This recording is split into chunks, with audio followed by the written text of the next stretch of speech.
I think all this was destiny because for my business, I believe for being a good entrepreneur, you need to be jack of all. In entrepreneurial career, I have recently felt this shift in me after my I Am Bangalore program that where I was not looking at networking as an important aspect of entrepreneurship. I feel that network is your net worth. For an entrepreneur, having a good network means a lot.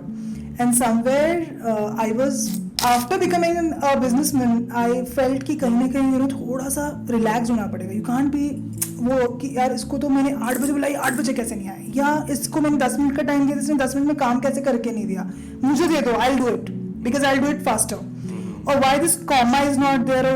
You have to involve your team, you have to evolve them, you have to teach them, you have to train them, and they'll become a better team member. हमने इंद्रनील जी बहुत जगह पर मना कर दिया वायु लगाने से जहाँ हमें लगा कि यहाँ पे वायु नहीं लग सकता. So rather than just selling just like that, we always believed in ethical selling कि जहाँ मशीन अच्छा परफॉर्म करेगी, जहाँ कस्टमर को वायु चलेगा वहीं वायु लगाएंगे. Otherwise we would say that आप यहाँ पर एसी लगा लो, हम इस एरिया में वायु लगा देते हैं.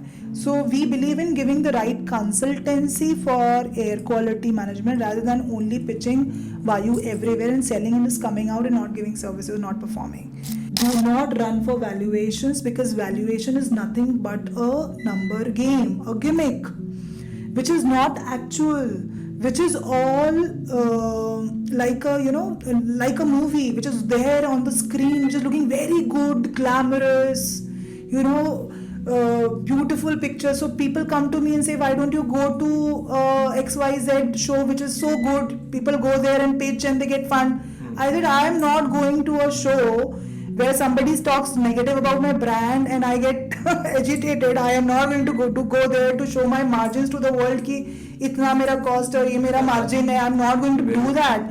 I am going to develop my business on my own. My business model has to be sustainable. I should be having enough margin कि ठीक है, at this X volume, my business is going to be profitable. There was this Rashtrapati Bhavan which was huge. And there was these, salami, ghodeo ki salami and all, which was like, got me goosebumps there. And I was worried about my footwear because I was not planned. So I thought sabhi ladies itna achha tayar and I'm wearing a sports shoes on a sari. And there were 2 ladies who were wearing sports shoes on a sari, President of India and I. I was like, hardly matters what I'm wearing, it's President of India, I'm sitting before her. So, and then we had the entire session, we told our own bits about our startups, and then she took over the mic and she talked and discussed. Hi, this is Indraneel and welcome back to our channel, The Spotlight Beyond Profession. Today in our channel, we're having a podcast with Dr. Priyanka Mokshmar. Dr. Priyanka Mokshmar need no introduction from my side, and she is the only woman entrepreneur from the state of Madhya Pradesh who was invited for a president meet at New Delhi very recently. So today in this entire podcast, you will get to know a lot about her vision and her business acumen. And this is going to be the first ever podcast in our channel where I am not going to be featured as a host along with Dr. Priyanka Mokshmar. So this is going to be the first ever solo podcast in our channel. So please watch the entire podcast and also subscribe our channel so that you can have all the updates from our end. And also subscribe our other channels as TSBP News, TSBP Shorts and TSBP Clips.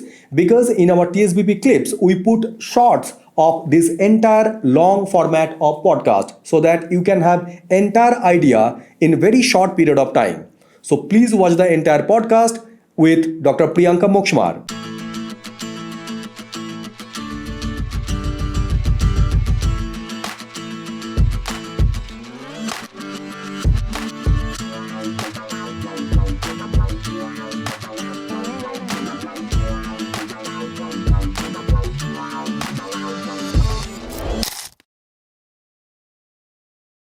First of all, thank you very much, Pramam, for giving us your time and welcome to our show, The Spotlight Beyond Profession. Thank you so much. In this podcast, we call it The Spotlight because you are obviously under the spotlight. And Beyond Profession, we call it because in this entire podcast, we will try to understand more about your journey, more about how you reached to this level and how you started. And before I deep dive into it, I have two disclaimers. Number one is that my name is Indranil, so I'm a Bengali. So whenever I will try speak in Hindi, you can laugh at me. I don't mind because I'm quite a bit habitual. And secondly, in this entire podcast, if I'll ask anything and if you don't want to answer or address, you can directly say no. There is nothing like avoiding or anything. Absolutely. Because our podcast is completely unscripted, uncensored, and unfiltered. Okay, great. So again, first thing first, before entering into your professional journey, tell us something about your initial days. Okay. कहाँ से आपकी schooling हुई, basically आप कहाँ से हैं, और कैसे इस फील्ड में आने के बारे में आपने सोचा, थोड़ा सा डिटेल बताएं. So, I come from a defense background. So, my father has served Indian Navy. He's retired from Indian Navy. तो वो defense वाला अंदर खून है. छोटा भाई is still serving Indian Navy. I was born in Cochin and my primary education happened in Goa and then I have traveled all coastal belt. तो मुझसे कोई पूछता है कि आप कहाँ से हैं तो मैं बोलती हूँ मैं भारत से हूँ. I'm an Indian. Because I have done my schooling with different Kendriya Vidyalayas and I was always it's a transferable job for my father. So हम लोग ट्रांसफ़र होते थे और पता नहीं कब एक साल कहीं पढ़ा और शायद अगले साल किसी और स्कूल में और नए फ्रेंड्स नया माहौल. So I was used to that system of schooling. After doing schooling from various Kendriya Vidyalayas, my father got settled into civil positions with Supreme Industries as factory head and all. वहाँ पर फिर I did my college from Gwalior, KRG college, and I took arts because somewhere after doing science till 12th, my father said that you've been struggling a lot. Like I was always a merit holder till 10th. 12th में आके he asked me because you're doing so good now, why don't you take science also, maths also, bio also, everything. Probably I struggled. I was not meant for it. So he said take what you want to do. So I took vocal music. I took English literature, I took sociology, and then I did my graduation in that. And really did really well. I took NCC, I was a gold medalist in NCC, I did my RDC 26 January parade. And I did enjoy my college days.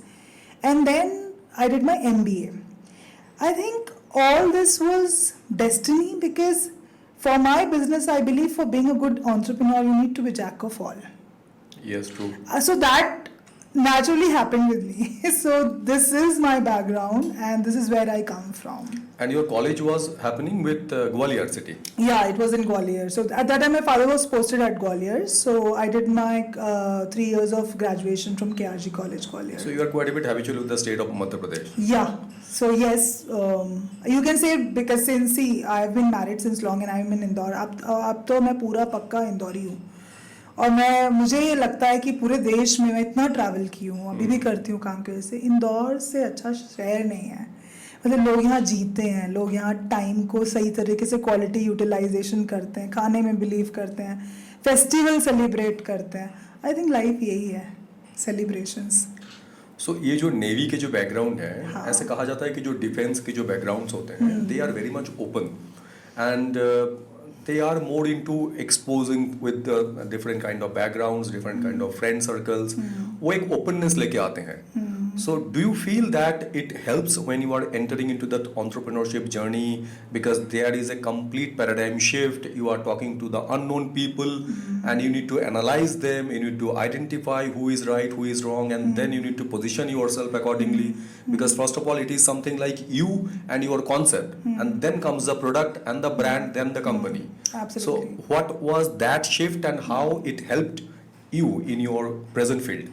So I think defense background से जो मेरे अंदर आया है वो ज़्यादातर it was more of punctuality, discipline कि किसी के कहीं पर अगर जा रहे हैं, किसी को कुछ कमिट किया है तो क्या हम उसको वो डिलीवर कर सकते हैं. If I'm talking about product or concept, if I'm saying something, it has to be ethically correct because don't over promise and under deliver. Say this is it and deliver that much. If they are happier, they are overwhelmed. So one thing that came into me was ethics, being punctual, being disciplined. Where if I have committed something, I have to deliver it that ways. And also I think I don't think defense background is open. It's more of its own world. So you know people around you and you have to live in a set rules. You know that this is a school, you have to go, come back, and the same friends in the evening in the same colony you're meeting, you go watch movie with the same friends. But yes, when you get transferred, again create another world. In entrepreneurial career, I have recently felt this shift in me after my IIM Bangalore program, that where I was not looking at networking as an important aspect of entrepreneurship. I feel that network is your net worth. For an entrepreneur, having a good network means a lot. And somewhere I was too much occupied with my business, too much dedicated, too much into the commitments of what business was asking from me, that I was ignoring that aspect of an entrepreneurial career. So I believe this is what has happened in me, which has come from defense background. Then I have evolved as an entrepreneur more. After becoming a businessman, I felt कि कहीं ना कहीं थोड़ा सा relax होना पड़ेगा. You can't be वो कि यार इसको तो मैंने 8 बजे बुलाई, 8 बजे कैसे नहीं आया, या इसको मैंने 10 मिनट का टाइम दिया, इसने 10 मिनट में काम कैसे करके नहीं दिया, मुझे दे दो, I'll do it because I'll do it faster. Or why this comma is not there. Or you have to involve your team, you have to evolve them, you have to teach them, you have to train them, and they'll become a better team member. For me, it was like, I'll do this, they can't do it. So I was very bad at delegation initially. So I think defense got me certain ethical principles, but I have evolved as an entrepreneur with my experiences as a businesswoman. So how you entered and chosen this field of air cooling, conditioning? Yeah. Because there are a lot of clumsiness in this field. And India की जो geography है, जो temperature variation है, वहाँ पे ये कहा जाता है कि कहीं कूलर काम नहीं करता है, कूलिंग सिस्टम सिर्फ कंडीशनिंग में ही चल सकता है, यहाँ की ह्यूमिडिटी ज़्यादा है, यहाँ का ह्यूमिडिटी नहीं है. इवन अगर मैं आज की बात करूँ, so there is a news कि लेह में फ्लाइट कैंसिल्ड इसलिए हो रहे हैं बिकॉज टेम्परेचर इज़ हाई. तो लोगों को ये समझ में नहीं आ रहा है कि टेम्परेचर हाई से फ्लाइट कैंसिल क्यों हो रहा है. ज़्यादा बारिश होता है, कुछ कारण है तो कैंसिल हो सकता है. अब टेम्परेचर के साथ ह्यूमिडिटी, वेट, ये सारे कॉन्सेप्ट ही नहीं क्लियर है. Correct. So how do you feel that your journey in this field is difficult, critical and to some extent very very technical. So इसका थोड़ा सा इनिशियल बताइए कि what was the thought process to entering into this field. So Indranil ji, आप shocked होंगे ये सुन के कि I didn't want to get into it. So I am not an entrepreneur. I was not a born entrepreneur. I was working. I did my MBA and I did my doctorate in marketing, and I was enjoying my academic career. Okay. So I still enjoy being among students, teaching them something, and delivering sessions, giving mentorship, and that's my area where I enjoy my time and my day, more interested. But it was my husband, my co-founder, and in fact founder inventor of Vayu, who invented this technology. Okay. He is also not a technical person. Okay. He dropped his technical studies and he was working with multinationals. While working with multinationals, his core product was air conditioning. While working in that field, he had these ideas in his mind which he wanted to implement. पर आपको पता है इंद्रनील जी, मैं पहले भी बोल चुकी हूँ मेरे टॉक्स में कि इंडिया में जब आप इन्वेंशन की बात करते हो ना, लोग उसको जुगाड़ बोल के ना वैसे ही आपको डिमोरलाइज कर देते हैं. Very true. हाँ, तो उनके दिमाग में था और वो डीलर्स को बोलते थे कि यार भाई ऐसा करके देखना, यार इसमें कंप्रेसर लगा के देखना. तो बोलते थे यार धंधा करेंगे ये करेंगे सर, कहाँ R&D में घुसा रहे हो. R&D बड़ी बड़ी कंपनीज करती हैं. तो वो एक कॉन्सेप्ट जो आया वो प्रणव जी का था. उन्होंने जॉब छोड़ी and he started making this product घर पे. It was successful day one. He told me, I was back from college and he told me कि प्रियंका मैंने बनाया देख कि दुनिया में रेवोल्यूशन लाएगा. एंड आई वाज लाइक क्या टाइम वेस्ट कर रहे हो यार, है ना. अभी आपका AC, बिकॉज जब उन्होंने जॉब छोड़ा he started his trading of AC. That was his first venture. तो मैंने कहा यार उस पर फोकस करो, बिजनेस करो. कहाँ आप वापस से R&D इन्वेंशन अपने से नहीं हो पाएगा.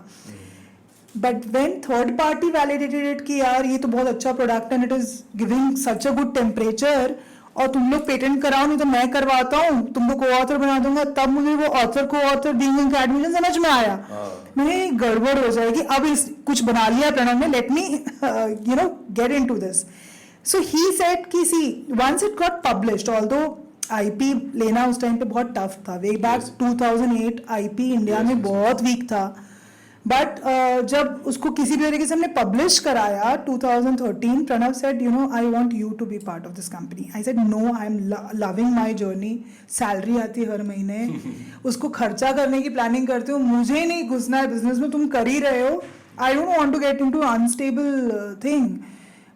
2 बेटियां हमारी and parents were there. So we said, I said I don't want to get. He said जितनी मेहनत तू करती है, जितना इनोवेशन तू पढ़ाई में लाती है, यू नो, MBA में as a faculty also Indranil ji, मैंने कभी नॉर्मल कंटेम्प्रेरी पढ़ाई तो कराई ही नहीं. So if it was a rural marketing class, मैंने बच्चों को गांव भेज दिया कि जा देख क्या इमिटेशन प्रोडक्ट्स होते क्या हैं, वो बेचते कैसे हैं, क्या स्ट्रैटेजी होती है, क्या एडवर्टाइजिंग होती है, वहाँ के पोस्टर कैसे होते हैं. सो प्रणव ने कहा इतना इनोवेशन, इतनी मेहनत अगर तू अपने ब्रांड के लिए करेगी ना, sky is the limit for you. And I'm so happy that I took that decision of leaving academics and coming into it. And one more thing he said. He said, you will lead the company. Because he said, I cannot work for myself. I need a boss. So I'll report to you. You will be my maximum shareholder. And I will always report to you, Priyanka. So you be my CMD. That was something that I felt, ठीक है, बोलने के लिए बोल रहे हैं, husband है ना, ठीक है, कर, काम तो करना ही है. कौन स्टेक के लिए आता है या पोजीशन के लिए आता है with, you know, with your husband. But he really did it and he lived up to it till now. It's been such a long journey. He still truly believes me and looks up to me as a CMD. He still asks for those decisions. Initially, coming from a non-technical background, when I used to sit in office, Pranav tour पे होते थे तो dealers आते थे. और एक बड़ा अच्छा हादसा, वो बताती हूँ आपको इंसिडेंस, आपको मज़ा आएगा सुन के. तो उन्होंने कॉल किया, बोले अरे सर आप तो टूर कर रहे हो, यहाँ तो भाभी जी बैठे हैं, ये क्या बताएंगे. So you know, women in tech are not accepted. So ये माना जाता है कि इनको क्या समझ में आएगा. और ये थोड़ा सा हार्डकोर वाली फील्ड है. हाँ, ये hardcore, air conditioning, HVAC industry, ducting बन रहे हैं, तो लेबर. तो मैं बैठी थी, मैंने कहा उनको बुलाइए अंदर, मैं मिलती हूँ. तो उन्होंने मना कर दिया. प्रणव को कॉल किया, प्रणव बोले भाभी जी वो घर पे हैं, आप उनसे मिलिए, she is my CMD. And अगर कोई जवाब ना दे पाए तब आप मुझे कॉल करिएगा boss. She knows too much about the course.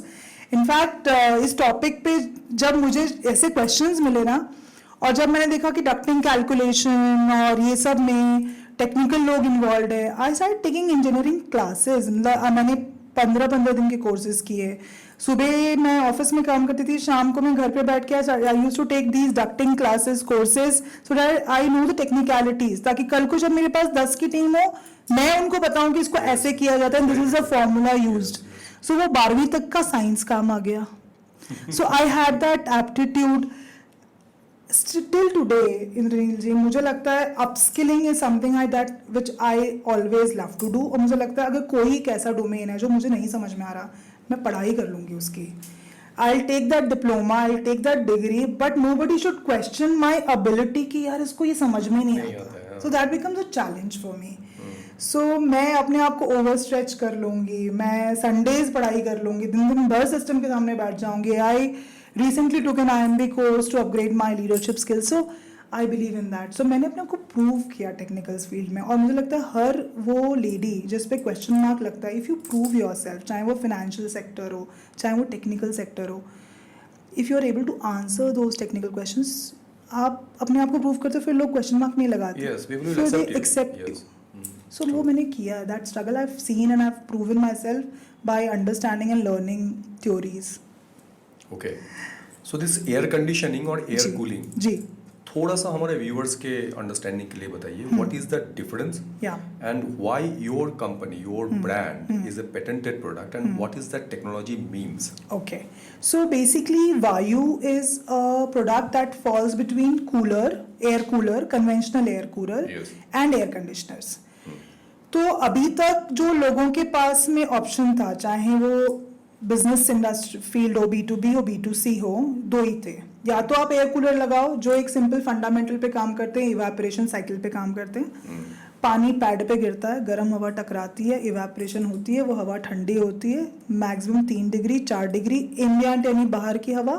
सो बाहर अगर सपोज 40 डिग्री है तो जो आपको अंदर मिल जाएगा वो 36-37 डिग्री मिलेगा. साथ में अगर बारिश का मौसम है तो ह्यूमिडिटी या एक्स्ट्रा जो वाटर वेपर्स एयर मॉलिक्यूल्स में है वो ऐड हो जाएगा और आपको चिपचिपाहट भी मिलेगी. That's how air coolers fundamentally work. दूसरी तरफ एयर कंडीशनर है. Air conditioner close circuit machines हैं. सो आपने टेम्परेचर सेट किया से फॉर एग्जांपल 18 डिग्री. अब उसका जो कंप्रेसर आउटडोर में लगा हुआ है वो वर्किंग करेगा, तब तक वर्किंग करेगा जब तक उस रूम में 18 डिग्री का टेम्परेचर सेट नहीं हो जाए. जैसे ही 18 डिग्री की हवा रिटर्न जाएगी उसके अंदर एसी के ऊपर के स्लिट से वो कंप्रेसर को सेंसर के थ्रू इंडिकेशन देगा 18 डिग्री अचीव्ड और कंप्रेसर बंद होगा. इसीलिए बोला जाता है कि एसी को 24 डिग्री पे चलाइए बिकॉज 2-3 फैक्टर्स हैं. 24 degree is green temperature world wide known by HVAC industry. उस टेम्परेचर पे बैठने से अब एसी की जो प्रॉब्लम्स हैं, अगर एसी में आप बैठे हैं तो उस रूम की हवा रिसर्कुलेट हो रही है बिकॉज आप दरवाजे बंद रखेंगे, नहीं तो 18 डिग्री कभी अचीव ही नहीं होगा, वो चलता रहेगा. और इंडिया में प्रॉब्लम है, हम हमेशा अंडर टनेज काम करते हैं. जहां 2 टन लगाना चाहिए हम 1 टन लगाते हैं. हाँ कि पैसा बचेगा, क्यों लगाऊं मैं, क्यों लगाऊं इतनी, हाँ मेरे को चाहिए नहीं उतनी कूलिंग. अरे आपको कूलिंग नहीं, आप चाह रहे हो कि उसी एसी से आप पूरा हॉल भी ठंडा कर लो. Right now, when you set 18, it is running till that entire area is getting 18 degree cool. Yes. Return late मिलेगा, कंप्रेसर चालू रहेगा, एसी की लाइफ कम होगी. अगर आपने सही टनेज लगाया और बंद कमरे में है, एक को अगर वायरल इन्फेक्शन है तो वही हवा रिसर्कुलेट होके जितने लोग बैठे हैं सबको वायरल इन्फेक्शन होगा because it's same air which is recirculating. Also, when you sleep in AC, it extracts moisture from the room. That is why drain pipe से पानी निकलता है. So it dehumidifies. तो air molecule से water vapor खींचती है.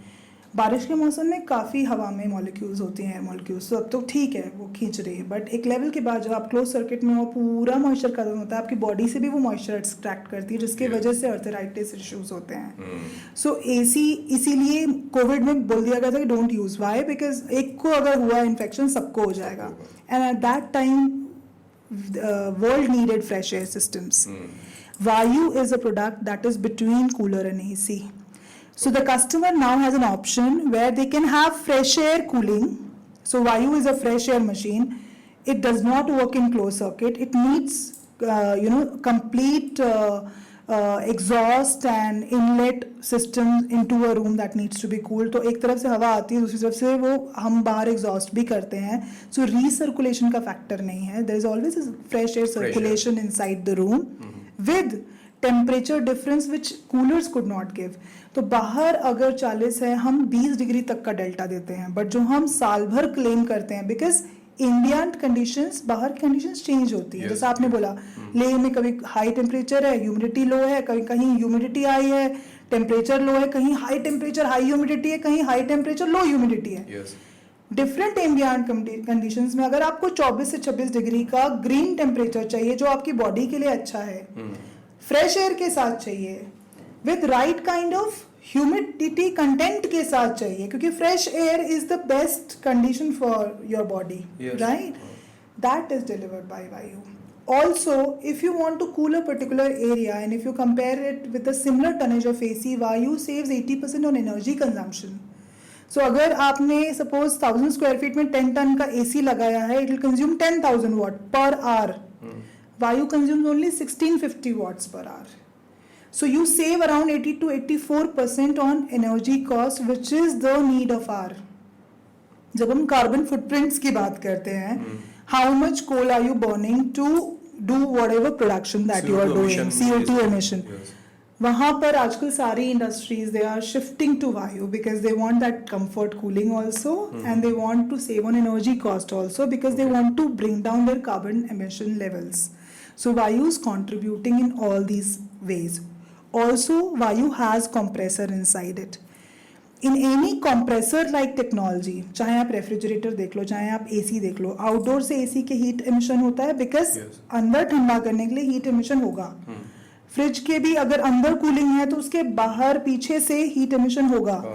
Vayu is the only technology which has compressor inside it, but there is no heat emission in the environment, so it's a green technology. So with all these bundle of benefits, Vayu has been launched for the world to bring down carbon emission levels and to give a sustainable solution and alternative to air conditioners and a better alternative above cooling. So we talk about cooling plus, comfort plus. Okay. So that's Vayu. So now Vayu and the products, are these products are available only through ducting cooling, or is it like split AC, window AC, cassette AC? There are different kind of varieties. So आजकल के तारीख में interior भी बहुत matter करता है लोगों के लिए. So वहाँ पे क्या ऑप्शंस अवेलेबल हैं? So वायु का जो हम लोगों ने 2016 से मैन्युफैक्चरिंग शुरू किया और हमने हमेशा ये बिलीव किया कि एक प्रोडक्ट को मार्केट में लाना और सक्सेसफुल करने में टाइम लगता है. Yes. And we were never in hurry. We wanted to test it well, we wanted to improve it. तो हमने शुरुआत की 2016 में लोहे की बॉडीज से. जब लोहे की बॉडीज हमने मार्केट में, दे वर डक्टेबल्स ओनली. सो आप एक बॉडी को आप छत पे गार्डन में कहीं लगाओ और डक्ट से कनेक्ट करो और ग्रिल्स के थ्रू आप ठंडी हवा लेते हो. जब हमने लोहे की बॉडीज बनाई, they were lot of issues. Volumetric होता है, आप उसको अनअसेंबल नहीं कर सकते हो. तो एक ट्रक में एक ही मशीन जा रही है तो कॉस्ट ऑफ ट्रांसपोर्टेशन हाई हो रहा था. कई बार टैंक लीक हो जा रहे थे. They were lot of issues. Then subsequently जितने प्रॉब्लम्स आए उनको इवॉल्व करके now we have a body which is robust, which is into plastic, which is a PVC body. You can we have after COVID हमने देखा कि water से भी contamination होता है तो हमने उसमें UVC सिस्टम लगाया जिससे वाटर कंटामिनेशन रुक जाए. हमने देखा कि जब रेफ्रिजरेशन साइकिल, कंप्रेसर और ये सारा कुछ अंदर लगता है और मॉइस्ट एयर अंदर आती है क्योंकि इवेपोरेटिव कूलिंग में पानी भी है जो पैड्स पे जा रहा है हमारी मशीन में. अब उसकी वजह से कहीं वो जो सिस्टम्स हैं वो जंग खा रहे हैं तो हमने उन पे कोटिंग करना शुरू किया जिससे जंग नहीं लगे. So after evolving this, now the product is 200% ready for the market. But जो अभी प्रोडक्ट है वो हमने फोकस किया सिर्फ इंडस्ट्रीज पे. Okay. So we focused on industries, hotels, cafe, restaurants जहाँ पर ऑलरेडी ऑपरेशनल कॉस्ट बहुत हाई होता है. उनके लिए बिजनेस का फंडामेंटली वही है कि आपने कितना बचाया on energy cost and then you know that's the turnover that matters to them. So हमने फोकस ही इन सेक्टर्स को किया.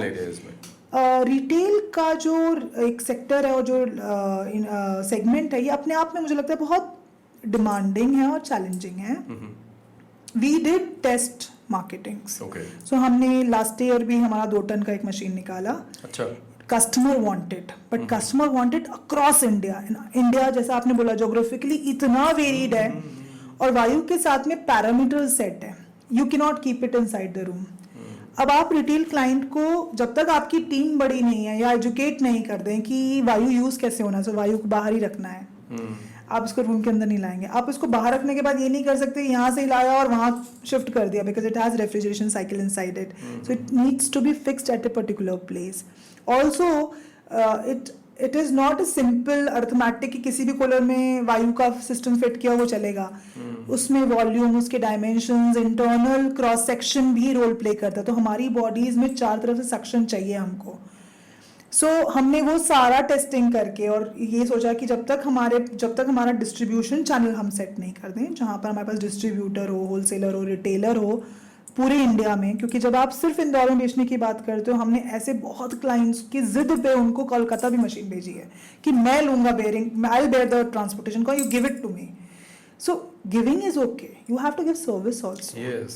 So after sale service is most important that is with major, us. that is major, and yes. we have our own team. So एक machine के लिए 2 ton के इतना लंबा travel करना was not cost effective for us. So हमने ये decide किया कि पहले हम हमारा जो एग्जिस्टिंग मॉडल है जो अब बिल्कुल साउंड प्रूफ, बिल्कुल प्रूवन टेक्नोलॉजी हो चुकी है, इसको हम पहले और पेनिट्रेट करते हैं. Parallelly, within coming 2 years, we are coming up with a 2 ton model, which is going to be for residential purposes. तो ये वायु में just breaking your conversation that इसमें भी आप लोग टनेज के हिसाब से काम करते हैं. Yes. So this is maybe the first concept in that cooler system कि जहाँ पे टनेज, जहाँ CFM हम डिजाइनिंग के टाइम पे यूज करते हैं और टनेज हम कैलकुलेशन के टाइम पे यूज करते हैं कि मशीन कौन सी लगनी है. Okay. So depending on square feet we decide कि okay अगर 1000 स्क्वायर फीट हमारी 10 टन की मशीन लगेगी. अब 10 टन का CFM कितना, उसके बेसिस पे हम डिजाइनिंग करते हैं कि इसका डक्टिंग सिर्फ 50 फीट जाएगा या 80 फीट जाएगा या रूम्स कितने लाइन से हैं और क्या यहाँ पे मुझे क्रॉस वेंटिलेशन के लिए क्या प्रोविजंस लेने हैं. सो ये पूरी डिज़ाइनिंग हमने इंद्रनील जी बहुत जगह पर मना कर दिया वायु लगाने से, जहाँ हमें लगा कि यहाँ पे वायु नहीं लग सकता. सो rather than just selling just like that, we always believed in ethical selling कि जहाँ मशीन अच्छा परफॉर्म करेगी, जहाँ कस्टमर को वायु चलेगा वहीं वायु लगाएंगे. Otherwise we would say that आप यहाँ पर AC लगा लो, हम इस एरिया में वायु लगा देते हैं. So we believe in giving the right consultancy for air quality management rather than only pitching vayu everywhere and selling and just coming out. So we have worked like that till now. So अभी कौन से tonnage में वायु is available in the market freely, Okay. जहाँ पे आप लोग normally लगाते हैं? So we are the most selling product is 10-ton machine which is meant Okay. for 1000 square feet, और जितना square feet ज़्यादा होता है multiple of 10 tons लगाते हैं. Okay. We also have a 16-ton machine which is meant for 1600 square feet of area. If any bigger commercial space has multiple 16 tons, 10 tons, and if they need 3 ton, 2 ton, we develop it for them, but not for residential. कि अगर कोई ये बोलता है कि सिर्फ 2 ton की machine चाहिए, we don't develop it. But अगर कोई हमारा commercial client है जहाँ पे multiple of machines लग रही हैं, we also deliver 3 ton and 6 ton to them. सो ये 10 टन्स की मल्टीप्लिकेशन में जाना इज टेक्निकली राइट, और अगर 20 की रिक्वायरमेंट्स हैं तो एक मशीन भी क्रिएट किया जा सकता है और उससे भी वही परफॉर्मेंस को एक्सपेक्ट किया जा सकता है? नहीं, हम 20 टन का मशीन नहीं लगाते, फिर हम 10 टन की 2 मशीन्स लगाते हैं, बिकॉज बॉडी का क्रॉस सेक्शन एरिया बहुत बड़ा करके आप सेम टेक्नोलॉजी, फिर आपके कंप्रेसर्स बढ़ जाएंगे, because ultimately the fundamental is that we need to cool the water that is in the tank, and then we have a software that controls the flow of water on the pad so that at no point of time we add extra humidity in the air.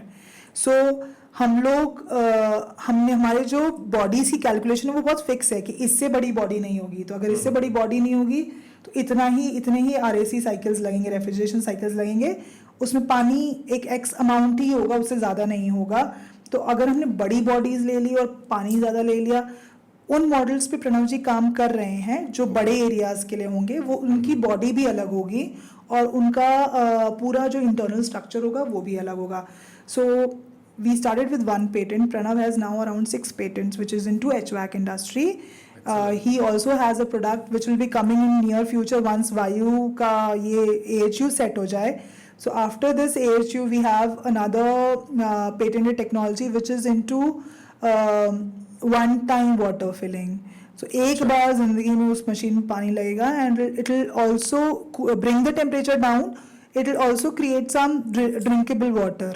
So ये हमने coastal belts के लिए develop किया. So we also have a cold chain sustainable solution for cold chain vehicles. So ऐसे बहुत सारी चीज़ें हैं जिसमें हम लोग काम कर रहे हैं, and with time we will launch it. We are not in hurry to launch everything and then mess up with the market. So subsequently we are entering and we are doing You it. are just mentioned about AHU. Yes. AHU is a very common terminology for the commercial People, shades and yes. commercial people. Yes. Can you please describe in a normal way that what AHU actually means? So air handling units in its own, so HVAC industry, heating, ventilation, air conditioning in itself is an industry which has Yes. lot of heating products. Ventilation के लिए fan होते हैं, coolers होते हैं. ऐसे ही AHU air handling units होते हैं. There are different companies that are already into this and it has a huge market space. So उसी जब हमने वायु को लॉन्च किया, हम लोग थोड़ा सा आप बोल सकते हैं we were deciding on what to call it. हमने इसको कंप्रेसर कूलर भी कहा, हमने इसको देसी AC भी कहा, हमने इसको ये भी कहा कि ये AC और कूलर के बीच का प्रोडक्ट है, बहुत सारी चीज़ें, hybrid AHU, hybrid chiller. Finally and it was done purposely somewhere. We wanted to first make that awareness come into the customer कि यार एक अलग प्रोडक्ट भी है जो AC कूलर के बीच का है. तो जब हमने कूलर AC के बीच का बोला तो वो गैप समझ में आया कि दिस इज बिटवीन, कहाँ पोजीशन होता है. तो हमने वो पोजीशन पे बात करी पहले. फिर जब हमने उसको बोला कंप्रेसर कूलर, तो लोगों को दिमाग में आया कि okay it's a cooler because body cooler जैसी है बट इसमें कंप्रेसर लगे हुए हैं. तो हमने अपनी टेक्नोलॉजी को इम्बाइब किया कस्टमर के माइंड में. जब ये सब फैक्टर्स क्लियर हो गए तब हमने बोला that this is basically a air handling unit. Air handling unit 10x10 के होते हैं, छतों पे दिखते हैं commercial, and it takes a lot of space also, energy also, and then through ducts you deliver the temperature that you can set in that machine. So vayu usual basically same उसी तरह की technology को, it's world's first nano technology. So 4x4 की जगह में ducting के through almost similar fundamental पर, but being unique because it's a patent technology, हमने उस मशीन्स के थ्रू में same delivery with energy efficiency कर दिया. तो केपेक्स कॉस्ट भी, यानी कैपिटल कॉस्ट, इनिशियल कॉस्ट भी AHU कंपैरिजन में नीचे चली जाती है और रनिंग कॉस्ट तो जाती ही है. सो जब हमने उसको सही पोजीशन किया फाइनली AHU के फॉर्म में 2021 onwards, people who were from, क्योंकि हमारा बेसिक क्लाइंटल ही B2B था, they started understanding and comparing with the right product. Otherwise they were comparing it with cooler, or they were comparing, तो वो बोलते थे नहीं यार कूलर तो ऐसा करता है, तो आप क्या करते हो, तो AC तो वैसा करता है, आप क्या करते हो. So जब हमने उसको बोला AHU, they understood that okay, yeah, so this is AHU and this is cost effective and this is, so that kind of marketing we developed over the period of time. So that's अगर मैं electric consumption के बारे में बात करूं, जी, सो जब हम air conditioning के बारे में बात करते हैं तब हम टनेज के अकॉर्डिंग कैलकुलेट करते हैं कि कितना कंजम्पशन होगा. करेक्ट. जब हम एयर कूलर के बारे में बात करते हैं तब हम वाटेज देखते हैं और कैलकुलेट करते हैं कि कितना खपत होगा. अभी आपके इसमें कंडीशनिंग की कंप्रेसर है और कूलर जैसा काम करता है. सो हाउ यू कैलकुलेट कि कितना ये बिजली खाएगी. सो ये कूलर से अच्छा काम करता है. तो कूलर 3 से 4 डिग्री का ड्रॉप देता है इंद्रनील जी. तो अगर बाहर 40 से 36 मिलेगा, पर जब आप 24 डिग्री चाहिए आपको, 40 में भी 50 में भी, मतलब हाई. अभी हमने कतर का फीफा वर्ल्ड कप किया था. फीफा वर्ल्ड कप के बीच रेस्टोरेंट्स में वायु लगे थे. सो बेसिकली जब हाई टेम्परेचर कंडीशंस होते हैं, coolers also fail because they can maximum deliver 4 degree 6 degree temperature, जो इतना कंफर्टेबल नहीं है. तो अगर आपको 54 में या 44 में 24 दे रही है कोई मशीन, सो एक बहुत ह्यूज डिफरेंस है, जो नॉर्मली एयर कंडीशनर्स भी फेल हो जाते हैं हाई टेम्परेचर्स में. तो AC और जब आप AC से कंपेयर करते हो टनेज वाइज, तो आप 1000 स्क्वायर फीट में बोलते हो 10 ton, and then you say 10 ton 10,000 watt. This is how it works. 1 ton की मशीन 1000 वॉट कंज्यूम करती है, 10 टन 10,000 वॉट कंज्यूम करती है. हमारा 10 टन हम लोग इस तरह से कैलकुलेट करते हैं कि यार हमारा एरिया कितना है, तो यहाँ मशीन कौन सी लगेगी. तो 1000 स्क्वायर फीट में हम 10 टन की मशीन देते हैं, बिकॉज हमारे पास में उसकी कूलिंग कैपेसिटी इतनी है कि हमको 24 डिग्री मेंटेन भी करना है.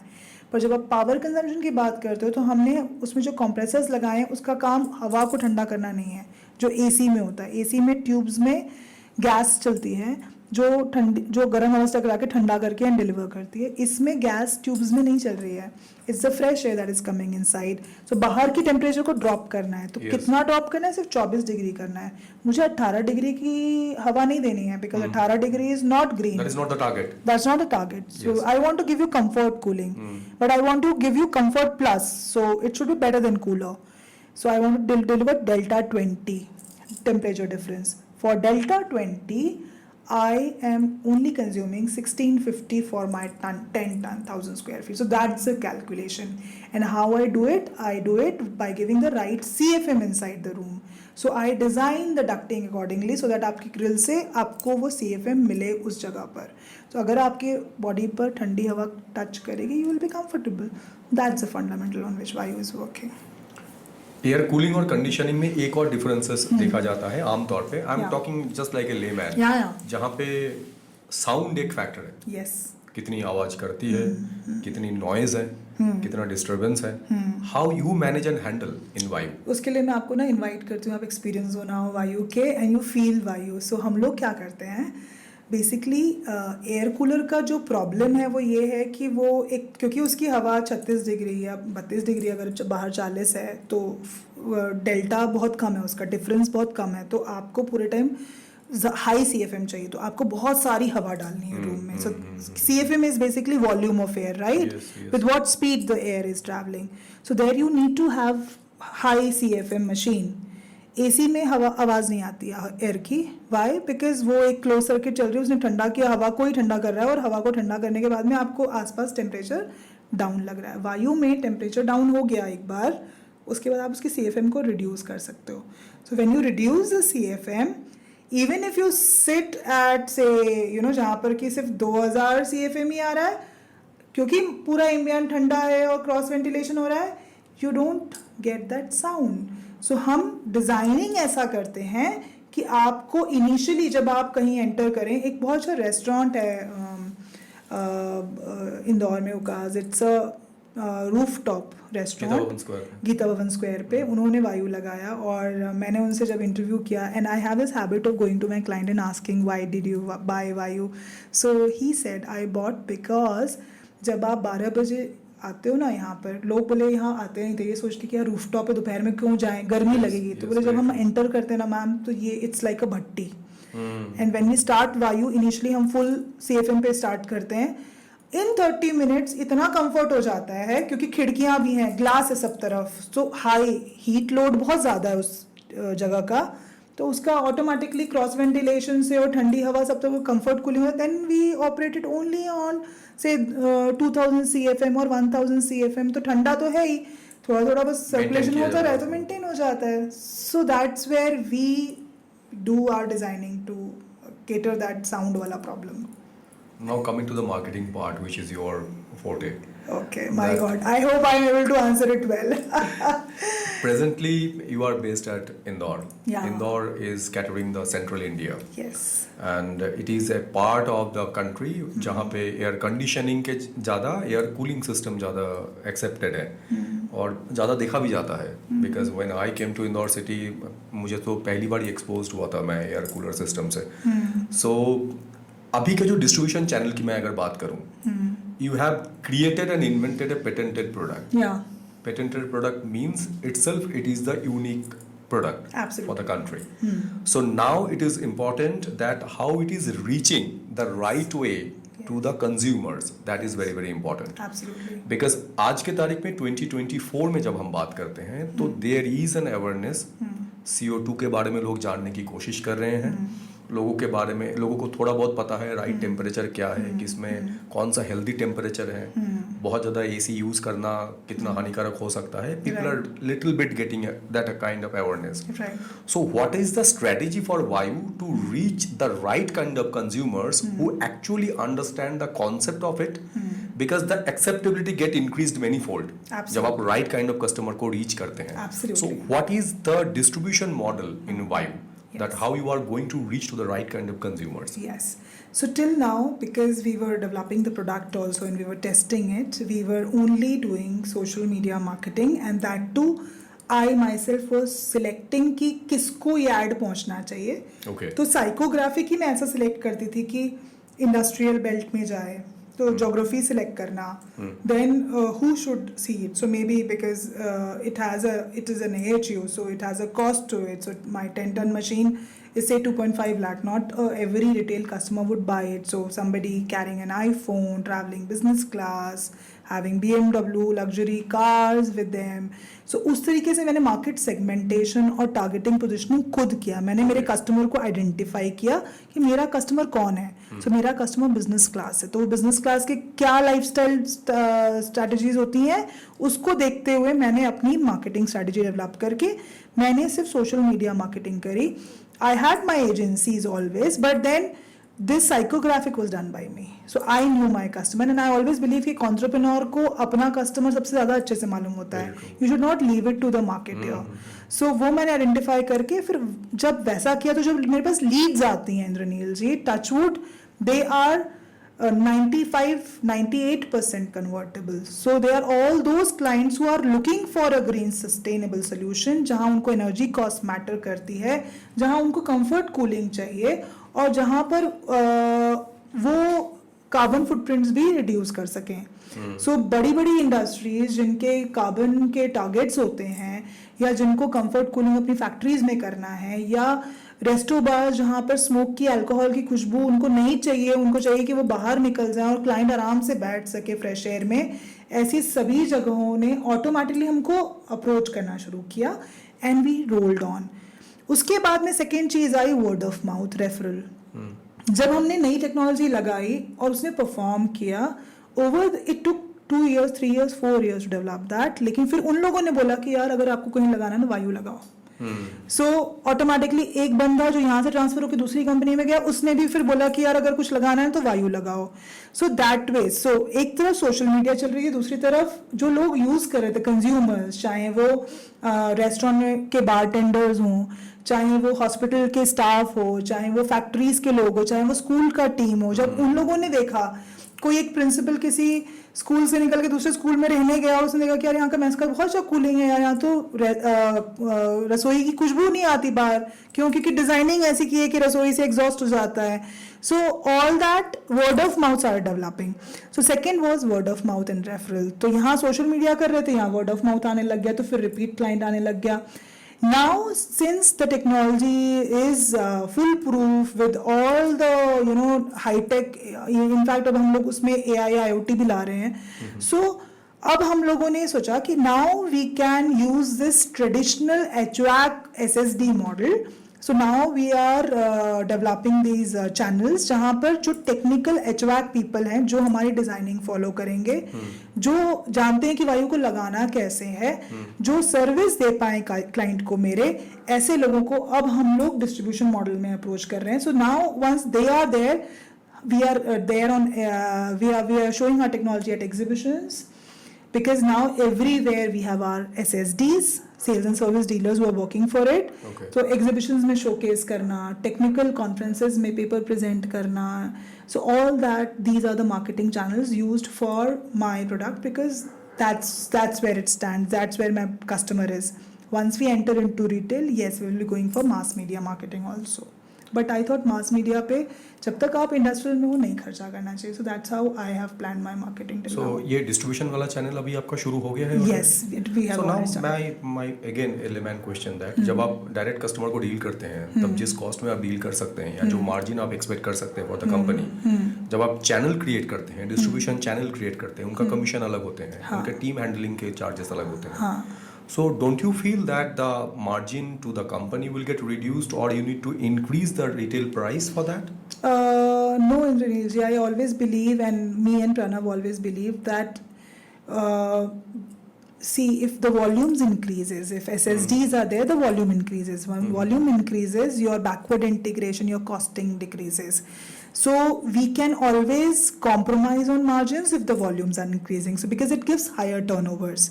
And now, because the technology is accepted and people want it and it's a need of our, we can't be increasing our MRPs to bring down to increase our margins and give commission to the SSDs.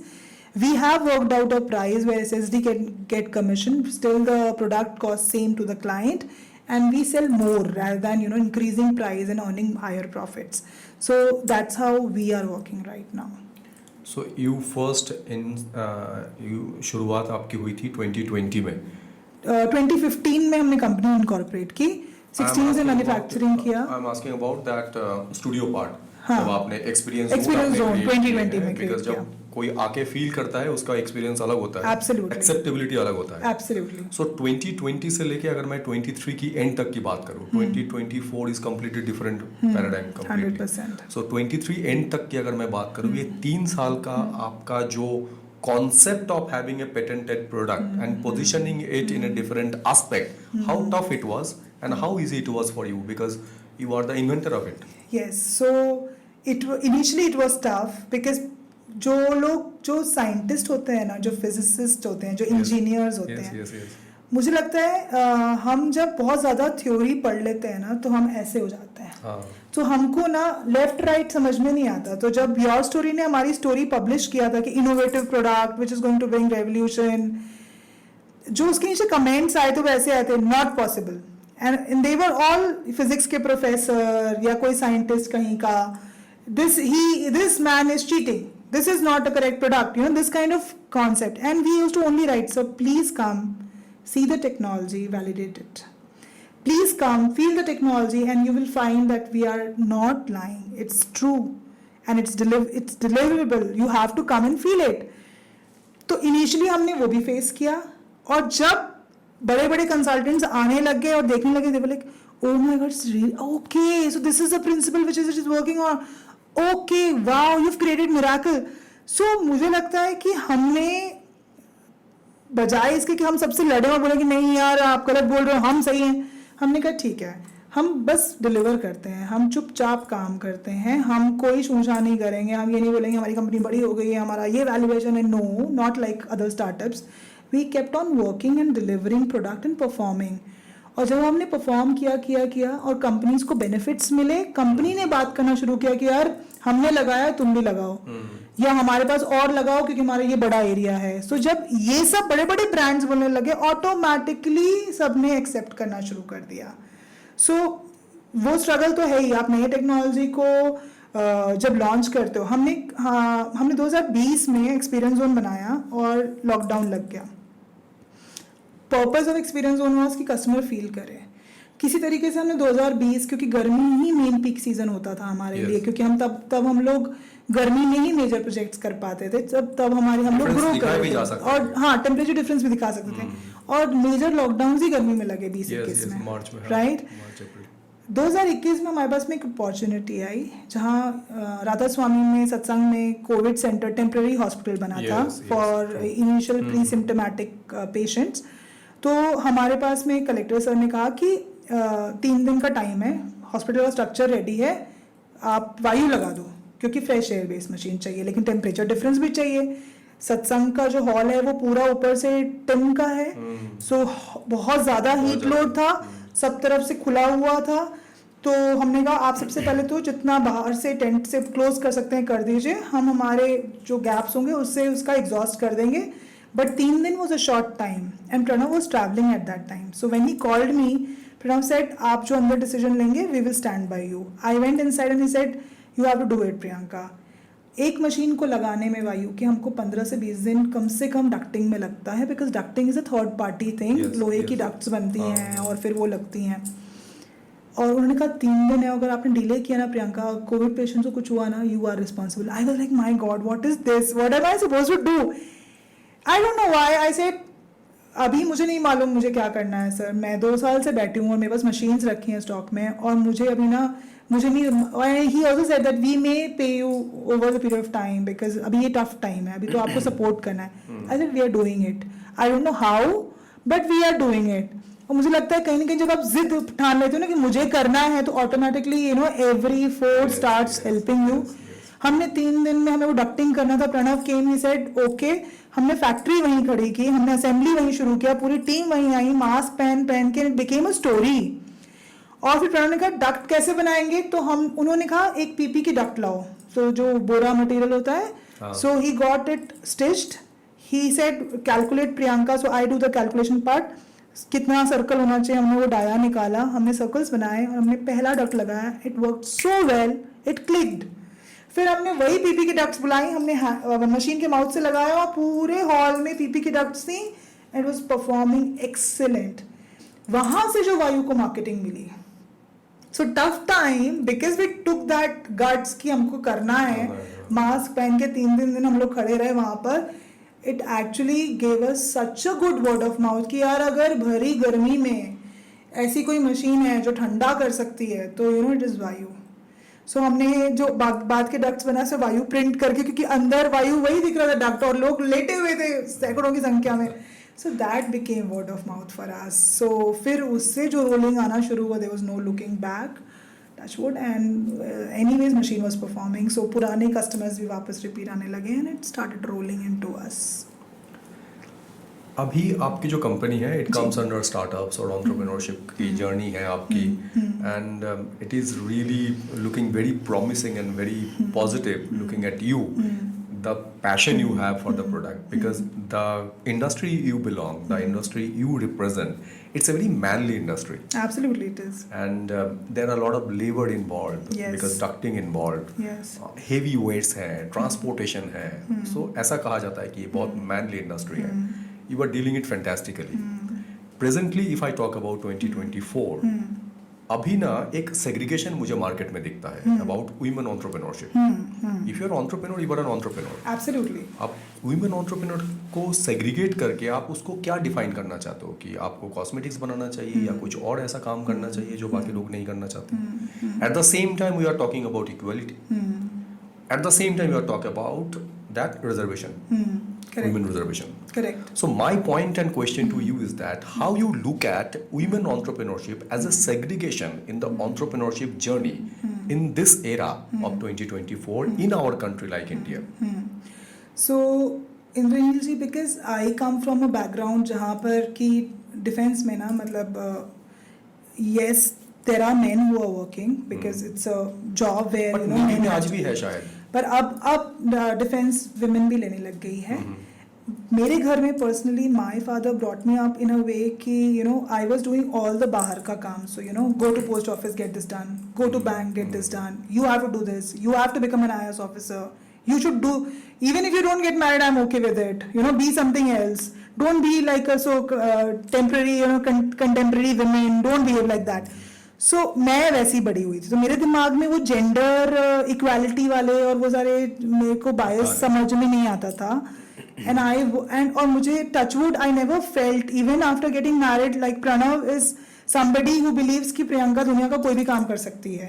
So you know he has never stopped me from doing something. तो जब मुझे sales करना था, he said उनको मालूम था कि इसको रोकेंगे तो ये रुकेगी नहीं. So he let me experience everything. So when I went into the market and started doing sales, I felt कि इंडिया में माइंडसेट इतना खराब है कि अगर कोई लेडी सेल्स कर रही है तो वो कुछ भी कर लेगी सेल्स करने के लिए. सो आई वॉट, जब मेरे बॉसेस ने बोला वाई यू लीविंग, तो मैंने बोला कि I am leaving sales because probably I am at the wrong space where I feel कि लोगों को एक्सेप्टेबल नहीं है women in this space and they treated in a wrong way. So मुझे लगता है कि विमेन को अलग से कुछ स्पेशल देने की जरूरत नहीं है, but still there is a class जो हमारे जैसा जिनका ब्रॉटअप नहीं हुआ है या उतनी पढ़ी लिखी नहीं है या उनको घर से उतनी अपॉर्चुनिटी नहीं मिलती है या उतना सपोर्ट सिस्टम नहीं मिलता है, जिनको रिजर्वेशन की ज़रूरत है. पर अगर लेडीज़ अपने आप को प्रूव करके एक ऑलरेडी जगह पर आ चुकी हैं, उनको आप स्पेशल ट्रीटमेंट मत दो. वो उसी में खुश हैं कि आप उनको नॉर्मल ट्रीट कर रहे हो. So I don't believe in this concept of discrimination. या ये मुझे लगता है कि बेचारे men they are also needed, right? Because they can do something with a focus, and women are needed because they can do multitasking. तो दोनों ही ज़रूरी हैं और दोनों मिलके ही एक इकोनॉमी को ठीक से चला सकते हैं, डेवलप कर सकते हैं, हमारे टारगेट्स हम कंट्री के अचीव कर सकते. Both are required. women are doing really well.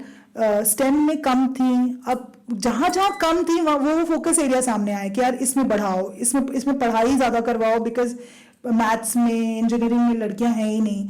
तो उनको फोकस एरियाज बनाया गया सो दैट इक्वल पार्टिसिपेशन हो. So but yes, both are needed, both are doing well and they don't need any special attention. और मुझे लगता है कहीं ना कहीं हम women, we you know play women card whenever needed and we you know become बेचारी whenever हमको कुछ एडवांटेज चाहिए और फिर हम लोग फिर बोलते हैं कि नहीं हम तो इक्वल हैं. मुझे लगता है डबल स्टैंडर्ड्स हो रहा है अभी बहुत ज़्यादा. जिनको फ़ायदा लेना चाहिए उनको दो और जिनको ज़रूरत नहीं है, जो ऑलरेडी एम्पावर्ड हैं, they should just try to empower other women who are not. I look at this as this way. एक चीज़ मुझे बहुत अच्छा कॉन्सेप्ट लगा आपके कंपनी में, that is Pranav ji has given you that authority of being a CMD. Because मैं बहुत सारी चीज़ों में ऐसे देखता हूँ जहाँ पे एंटरप्रेन्योर कुछ प्रोडक्ट इन्वेंट करते हैं या कुछ प्रोडक्ट बनाते हैं, but they are not good at managing the whole company. Maybe उस समय जो ये छोड़ने वाली एटीट्यूड है ये नहीं दिखता है because of certain ego. Right. ये ईगो आपको फिर उस लेवल तक लेके पहुंचा नहीं पाते हैं जहां पे आपको एक्चुअल में पहुंचना चाहिए. Correct. How do you address this with that real entrepreneur जहां आप ही लोग आ रहे हैं and they are also into struggling in between, because छोड़ना एक आर्ट है. एक बहुत बड़ी गट्स चाहिए 100%. आपकी रिस्पॉन्सिबिलिटी को छोड़ना या पास ऑन करना किसी के ऊपर, एंड ट्रस्टिंग समबडी. वो गलती करेंगे, उसको सिखाना है, फिर वो परफॉर्म करेगा. Correct. लेकिन अगर सब कुछ अगर अपने सिर पे लेके चलेंगे तो आप ज्यादा देर तक नहीं चल सकते हैं. Absolutely. That reality need to understood. Absolutely. So इस चीज को, इस कोऑर्डिनेशन को आप कैसे देखते हैं? How much it is important and how it is work in your own company? So initial days से जब, क्योंकि we both are husband wifes, तो ही बिलीव्ड कि यार ये बंदी काम तो करती है, सो एंड शी इज़ मेहनती, बट देन हमको अल्टीमेटली घर भी जाना है, और अगर हम लोग साथ में काम करेंगे सो ऑफ कोर्स हम दोनों दो अलग इंडिविजुअल्स हैं, हम दोनों को सही और गलत लगता है, and then we fight, we argue, we discuss. अगर वो आर्ग्यूमेंट घर गया तो फिर घर भी युद्ध का मैदान बन जाएगा। बिजनेस में अपने चैलेंजेस होते हैं रोज के।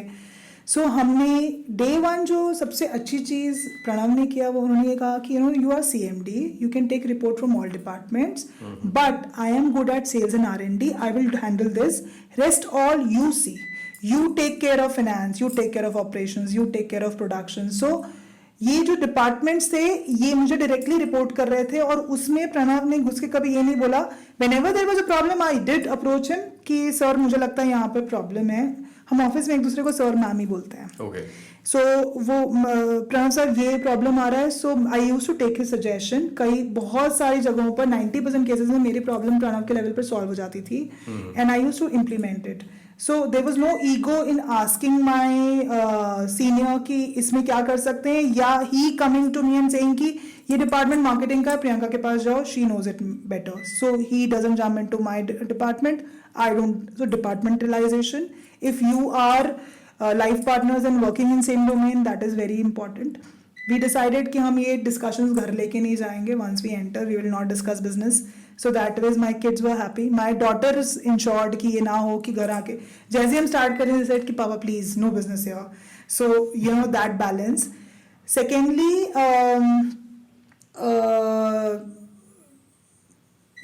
somewhere I'm forgetting what was your exact thing that you were asking me? ये जो ईगो क्लैश होता है, ईगो क्लैश। सो मुझे लगता है कि जहाँ पर आप परफॉर्म कर लेते हो और आपको सब कुछ आ जाता है, that moment you have to decide कि अब आपको छोड़ के और अपनी टीम को डेलीगेट करना है। If you become the person to whom everybody is coming and it happen, मैं ये नहीं बोलूँगी कि मैं ये पहले से करते आई हूँ, मैं इवॉल्व हुई हूँ as a leader, because I came from a service background. I was working for people where you just take orders and you keep working. मेरे अंदर स्टार्टिंग में I was a kind of person who was doing everything on my. I was a perfectionist. I was looking at commas and full stops also. I was not letting people work under me. I was saying कि ये काम कर दो, और मुझे लगता था कि 10 मिनट में नहीं आया तो मैं बोलती थी मुझे दे दो, तुमसे नहीं हो पाएगा, और फिर मैं वही कर। So I was a manager. But over the period of time, I saw that this will not take me to growth. No company can grow if the founders keep working. Yes, true. So there were certain leadership programs that I took, some books that I read, where I understood that it's okay if people do something wrong. If they mess up things, they'll come back to you. It's okay to accept it. You have to teach them. And once you teach them, yes, you don't have to become a learning school कि जहाँ आप सारे नए नए बच्चों को भर लो और आप सिखाओ और वो निकल रहे हैं आपके, वो नहीं बनना है, लेकिन लोगों को लाना है, सही लोगों को लाओ. If they are working well, keep them. If they're not, throw them out of your company. You don't have to have a underrated person because वो आपके ऊपर liability बन जाएगा. Yes. But अगर किसी में इच्छा है काम करने की, if they have will to work, they're lacking in skill, you can teach them and then they will perform. So I started delegating, and once I started delegating, it happened a few months back when I went for a program and I thought कि मेरे बिना company का क्या होगा, और मुझे लगा कि मेरी कंपनी बहुत अच्छी चल रही है, because जब आप डिपार्टमेंट्स को अपने काम करने देते हो ना, then the growth start happening. Actually, they also need to prove themselves, and they need to prove, and they don't come to you for asking every decision. They take their own decisions, and the decisions are best. Because they are department heads and they are department experts. और वहाँ ये ego नहीं होता कि मैं founder हूँ, मुझसे क्यों नहीं पूछा. आज भी मैं और प्रणव हमारी टीम को टीम बोलते हैं. हम कभी एम्प्लॉय वाले कॉन्सेप्ट में बिलीव नहीं करते. हमें लगता है वायु एक थर्ड एंटिटी है जिसके लिए मैं भी काम कर रही हूँ, प्रणव भी काम कर रही है, मेरी टीम भी काम कर रही है, और बिना टीम के हम वो अप्रोच ही नहीं कर सकते, रीच ही नहीं कर सकते जो हमारे गोल्स हैं. सो अगर 1000 करोड़ की मल्टीनेशनल कंपनी बनना है तो टीम को मिलके काम करना है. वो फाउंडर के बस के नहीं है, वो अकेले फाउंडर नहीं कर. तो ईगो को तो साइड रख लेना चाहिए, उसके बिना ही चलेंगे तो ही सक्सेस मिल सकती है, अदरवाइज काम नहीं हो सकता. इन प्रेजेंट टर्म्स जब हम एजुकेशनल बैकग्राउंड्स के बारे में बात करते हैं या हमारे यहाँ पे जो जॉब्स के बारे में जब हम डेटा देखते हैं कंट्री के, तब ये कहा जाता है कि जॉब्स नहीं है, नौकरी नहीं मिल रही है लोगों को। जब हम नौकरी देने जाते हैं तब हमको सही कैंडिडेट नहीं मिलता है because of the skill level. Correct. So ये जो डिसिमिलरिटी है ये आप कैसे एड्रेस करते हैं आपके इंडस्ट्री में, बिकॉज यहाँ पे भी it must be happening. Yes. In fact, I was struggling to because Vayu has been growing and we always wanted right people at the right place. So मुझे लगता था कि क्या हो रहा है, चाहे आप कंसल्टेंट के पास चले जाओ, चाहे आप लिंक्डइन पे पोस्ट कर रहे हो या आप कोई भी मीडिया यूज कर रहे हो, आप ऐड डाल रहे हो, या उनको सबको ऑफिस जॉब चाहिए। yes. उनको एसी में बैठना है। yes. मतलब आई वाज, और कोविड के बाद तो स्पेशली वो वर्क फ्रॉम होम का जो कीड़ा घुस गया सब में, तो सेल्स वाले भी आके बोलते थे मैडम घर से कहाँ वर्क फ्रॉम होम मिलेगा क्या। So I used to ask तो सेल्स कैसे करेगा भाई घर से बैठ के, you have to move out. मतलब आप घर बैठ के तो कुछ भी नहीं कर सकते, कोविड खत्म हो गया है। Now come out from home, there is no work from home and there is no productivity. मैं खुद अपने कॉन्फ्रेंसेस या ऑनलाइन मीटिंग्स ऑफिस पहुंच के करती हूँ because I don't get an ambience and feel to work. Exactly, yes, very true. So वो मुझे लगा कि, और and specifically I shouldn't be saying this, something wrong happened in education system where by the current generation, they are targetless. I'll not say everybody, but they, जिनसे मैं मिलती हूँ, they're not sure that what they want in life. They don't want to work hard.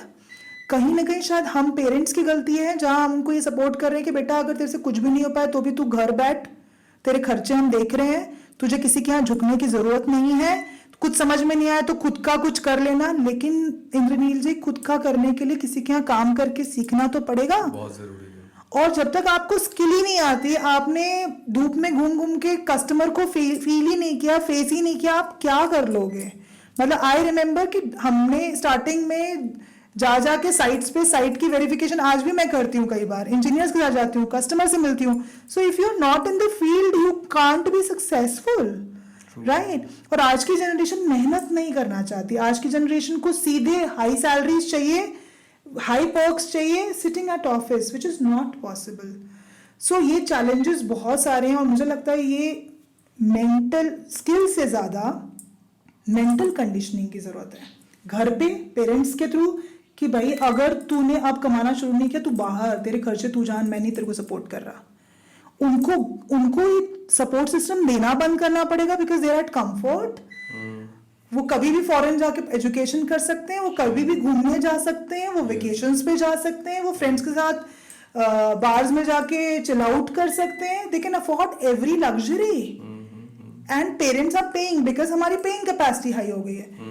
तो बच्चों ने struggle करना छोड़ दिया। तो मुझे लगता है मेंटल कंडीशनिंग घर से हो, मेंटल कंडीशनिंग कॉलेजेस से हो कि भाई तुम निकल रहे हो, 3,000 की भी नौकरी मिले ना, कर लेना, क्योंकि जब तुम 3,000 की नौकरी करके सक्सेसफुल होगे, अगली नौकरी शायद 10 या 15 की होगी। ये पढ़ाना कि तुमको मेरे कॉलेज में पढ़ने से सीधे 1.5 लाख की नौकरी मिलेगी is wrong. We are spoiling our generation and this has become challenge for the industry because आप फ्रेशर्स को 1.5 लाख की नौकरी नहीं दोगे क्योंकि उन्होंने थ्योरी पढ़ी है, उन्होंने practically, and that is where कि आप थोड़ा डांटते हो और बच्चे नौकरी छोड़ देते हैं बिकॉज उनको पेरेंट्स का बैकअप है। तो ये प्रॉब्लम है और मुझे लगता है मेंटल कंडीशनिंग की बहुत जरूरत है बच्चों क्योंकि अभी किसी भी इंस्टीट्यूशन में जाएंगे तो नीचे लिखा रहेगा जॉब गारंटी, 100% जॉब गारंटी। वही उनके गिमिक्स होते हैं कि उन्हीं की वजह से एडमिशन लेना है। बिल्कुल। और एजुकेशनल सिस्टम के बारे में अगर मैं बात करूं तो जो शायद हमने पढ़े थे वही शायद थोड़ा सा ऊपर नीचे करके आज भी बच्चे पढ़ रहे हैं। Absolutely. और दुनिया कहाँ से कहाँ पहुंच गई है। Absolutely. सो अगर ये शिफ्ट नहीं होगा तो एक सब्जेक्ट एआई का जोड़ देने से एजुकेशन अपग्रेडेड नहीं हो सकता। So that is also needed. And another one thing आज की तारीख में बातें किया जा रहा है इन दिस प्रेजेंट गवर्नमेंट कि वोकेशनल कोर्सेज के ऊपर थोड़ा सा एम्फेसाइज किया जा रहा है। क्या it can be an option to shift that mindset of vocational courses? और प्रॉब्लम ये भी है कि वोकेशनल कोर्सेज में वही लोग आते हैं जो थोड़ा सा लोअर कैटेगरी के हैं, जहाँ पे थोड़ा सा एजुकेशन उस लेवल पे नहीं मिला है, एंड दे जस्ट उनका कुछ हो जाए इस चक्कर में वोकेशनल कोर्सेज कर। देखिए इंद्रनील जी, हमें ब्लू कॉलर लोगों की भी जरूरत है, व्हाइट कॉलर भी चाहिए, हमें मैनेजर्स भी चाहिए। yes. और हमें वो लोग भी चाहिए जो लाइन पे काम करेंगे। तो वोकेशनल कोर्सेज ब्लू कॉलर्ड लोग निकालेंगे। What about white collared? Aptitude ही नहीं है। उनको ये लगता है कि अगर मैं मैनेजर हूँ तो मैं लाइन पे तो जाके मशीन में हाथ गंदा ही नहीं करूँगा। तो मुझे लगता है ये जो भी बच्चे हैं, जो बेचारे, जो ठीक है, जो नीचे तबके से आते हैं, जो नहीं अफोर्ड कर सकते, जिनको हम स्किल इंडिया से या वोकेशनल ट्रेनिंग प्रोग्राम से कोई एक टेक्नोलॉजी कुछ सिखा रहे हैं, स्किल दे रहे हैं, इलेक्ट्रिशियंस का या फिटर का, वो तो ठीक है, वो मेहनत करेंगे, लाइन पे जाएंगे, बट उनका एटीट्यूड ही नहीं है या उनको ये सिखाया नहीं गया कि तू मैनेजर बन सकता है, पढ़ाई कर लो, कम्युनिकेशन स्किल इम्प्रूव कर लो, तो वहां एक गैप आ गया. So these vocational people are not going to become your managers, and you need managers also. Yes. And those managers who are getting trained at premium schools are living in luxury. They can't be going online. तो उनको basics नहीं मालूम है, वो अपने हवाई दुनिया में जी रहे हैं. ये भी ठीक नहीं है. मुझे लगता है गैप है और हमने बाइफरकेट कर दिया है वाइट कॉलर्ड और ब्लू कॉलर्ड को, and they can not gel up. मुझे लगता है ये ब्लू कॉलर्ड को ही ऐसा ट्रेन करना चाहिए कि तुम स्टार्ट यहाँ से करोगे और तुम मैनेजर भी बन सकते हो. So that growth journey they have to travel. I am doing that in my company. So what I do is, मेरे यहाँ पर जिसने एज अ वेल्डर ज्वाइन किया था, अगर वो बहुत अच्छा उसकी राइटिंग थी तो मैंने उसको स्टोर कीपिंग की चीज़ें सिखा के store keeper, store manager level तक लेकर गई हूँ मैं उसको. अगर मेरे यहाँ किसी ने एज अ फिटर या as a punching operator join किया था और मुझे लगा कि इस बंदे में स्किल है, ये टीम हैंडल कर सकता है, मैंने उसको लाइन मैनेजर तक बनाया है. So I am training people to become go on a higher role.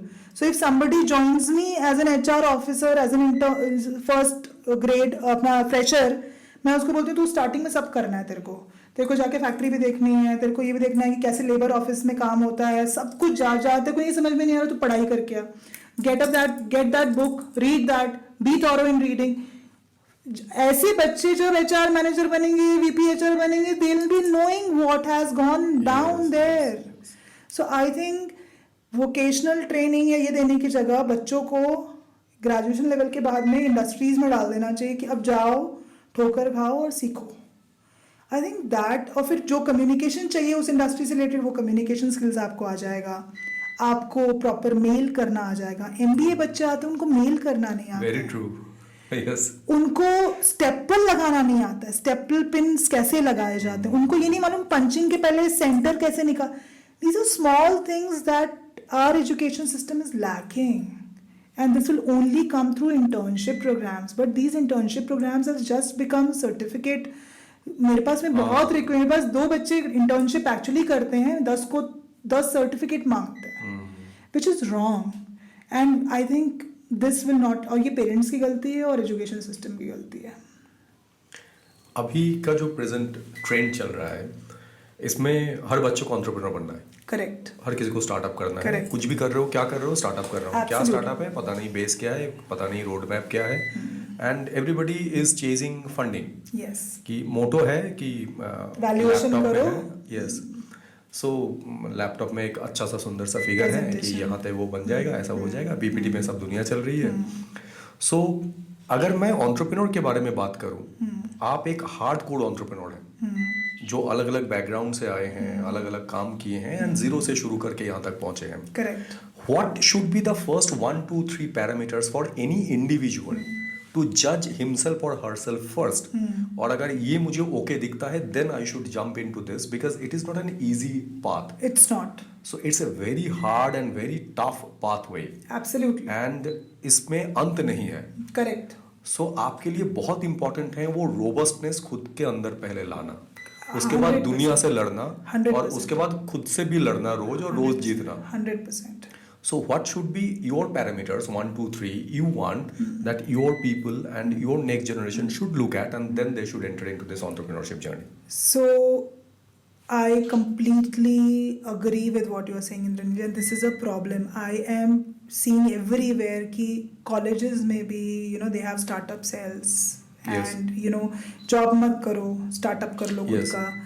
Startup very good, because हमको अगर मेक इन इंडिया कॉन्सेप्ट या क्योंकि हमारे यहाँ लोग ज़्यादा हैं, एम्प्लॉयमेंट्स कम है, एम्प्लॉयमेंट बढ़ाने के लिए you have to have your business. लेकिन जो बिजनेस करना चाहते हैं, the first thing is, do you really have an idea? Are you giving something that is not there? Are you filling a gap which is not there in the market? अगर आप एक और ओला उबर जोमेटो बनाने वाले हो और आइडिया यूनिक नहीं है तो थोड़े दिनों में तुम ही बोर होके छोड़ दोगे। तो पहले तो idea which has to be unique, to find out that gap, that problem in the society that you want to fill in. और अगर उस आइडिया पे तुमको 200% विश्वास नहीं है, you are having your own car, you have your own bungalow, you have your own money, bank balance, and then उस idea stage पे, कॉन्सेप्ट स्टेज पे लोग पैसा ले आते हैं वेंचर फंड से। आई don't know why, and people fund them कि हाँ ठीक है, और फिर वो कॉन्सेप्ट प्रोडक्ट भी नहीं बनता और वो निकल जाते हैं बाहर, पैसा पूरा यूटिलाइज हो जाते हैं। And even VCs are okay कि 10 में से 8 फेल होंगे, 2 चलेंगे। इस कॉन्सेप्ट पे अगर हमारा पूरा इकोसिस्टम चल रहा है, समवेयर हम लोग बलून एरा में जी रहे हैं जहां पे कुछ रियल है ही नहीं, और जो रियल काम करते हैं वो बहुत डिमोटिवेट होते हैं इन सब चीजों से। ऐसे लोग भी मुझसे मिलते हैं because I am mentor on various board, जो रोज सुबह जाते हैं, काम करते हैं, शाम को आते हैं, दे आर स्ट्रगलिंग, उनका 20 लाख 50 लाख किसी तरीके से टर्नओवर हो रहा है, और फिर वो लोग बोलते हैं मैम उसका तो आइडिया स्टेज पे था और उसने तो 5 करोड़ की फंडिंग उठा ली और अब तो वो प्रोडक्ट बना लेगा, उसका प्रोडक्ट 3 साल बाद आता भी नहीं है, लेकिन दे आर डिमोटिवेटेड।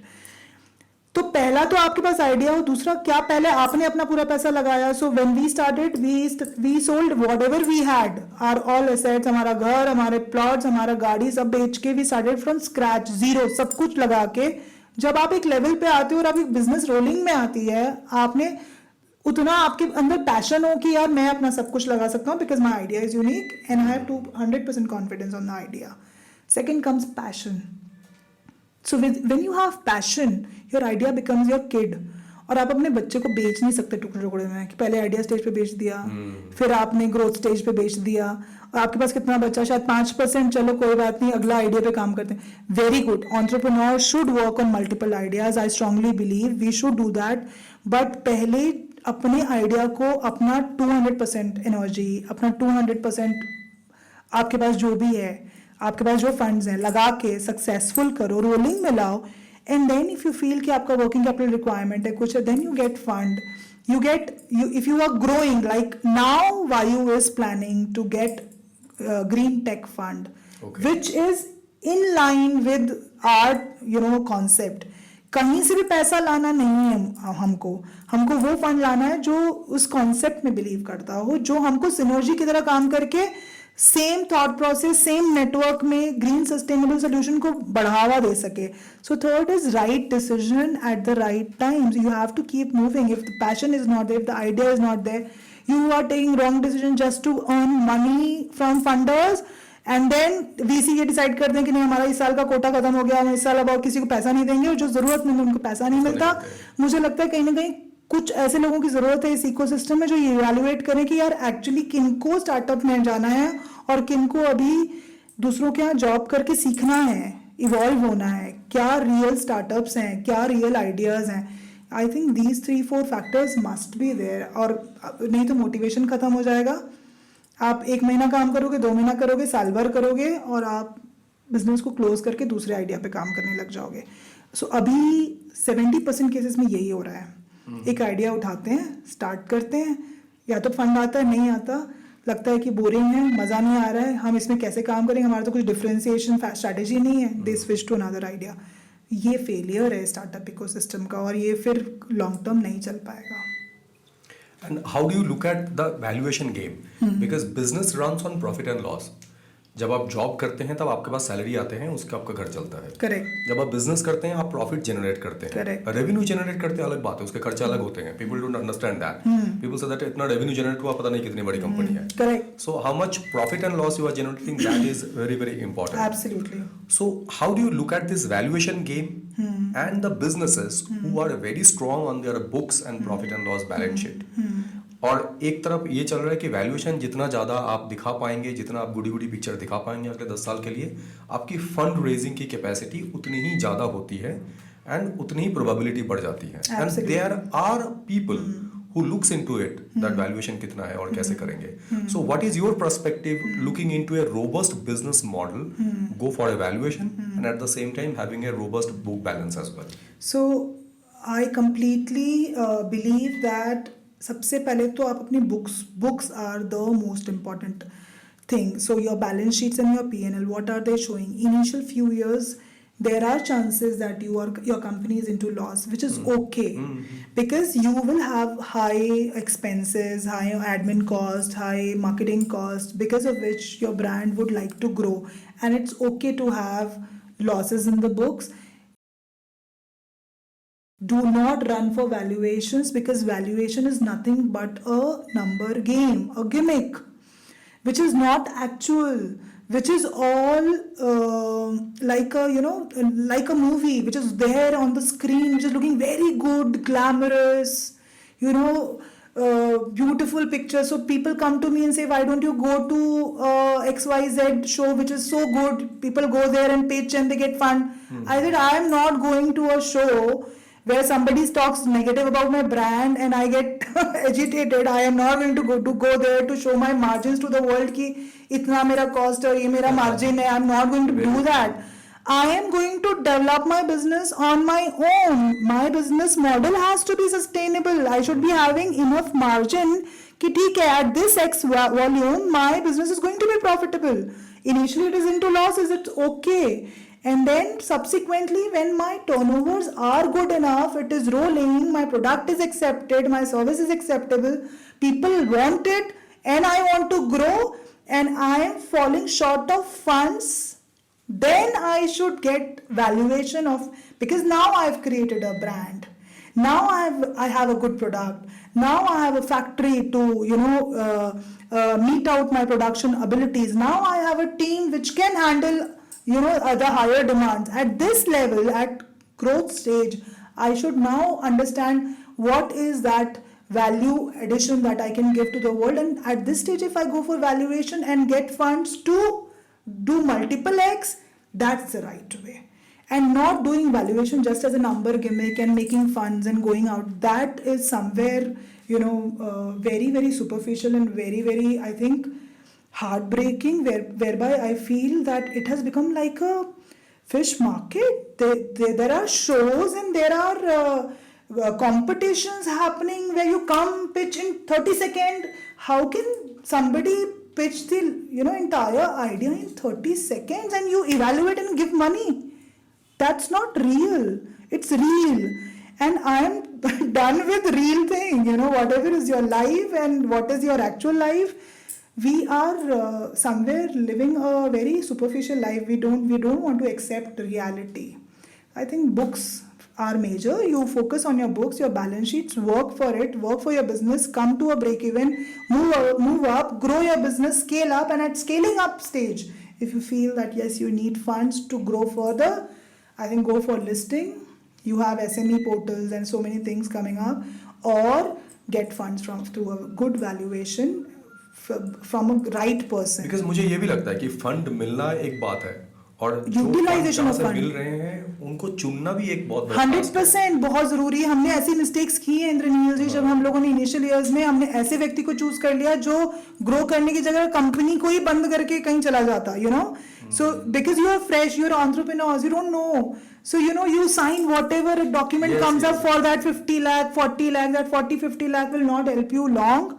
आप उसको कैश बर्न में जला दोगे और उसके बाद में आपको समझ में आएगा कि यार वो पैसा भी खत्म हो गया और जिसको आप लेकर आए हो अब आप उसके लिए नौकरी कर रहे हो, या वो आपके बैंक अकाउंट्स को लेकर बैठ गया है और अब आप एक रुपया मांग के जी रहे हो, and then you leave that idea, you move. Don't get into yes, it does. So I think be your own. You are founders. Not everybody can be an entrepreneur. You have a ability. You face that challenges. Live that life of struggle. जहाँ पर ऐसा भी होगा time कि यार अगले महीने salary कैसे देंगे.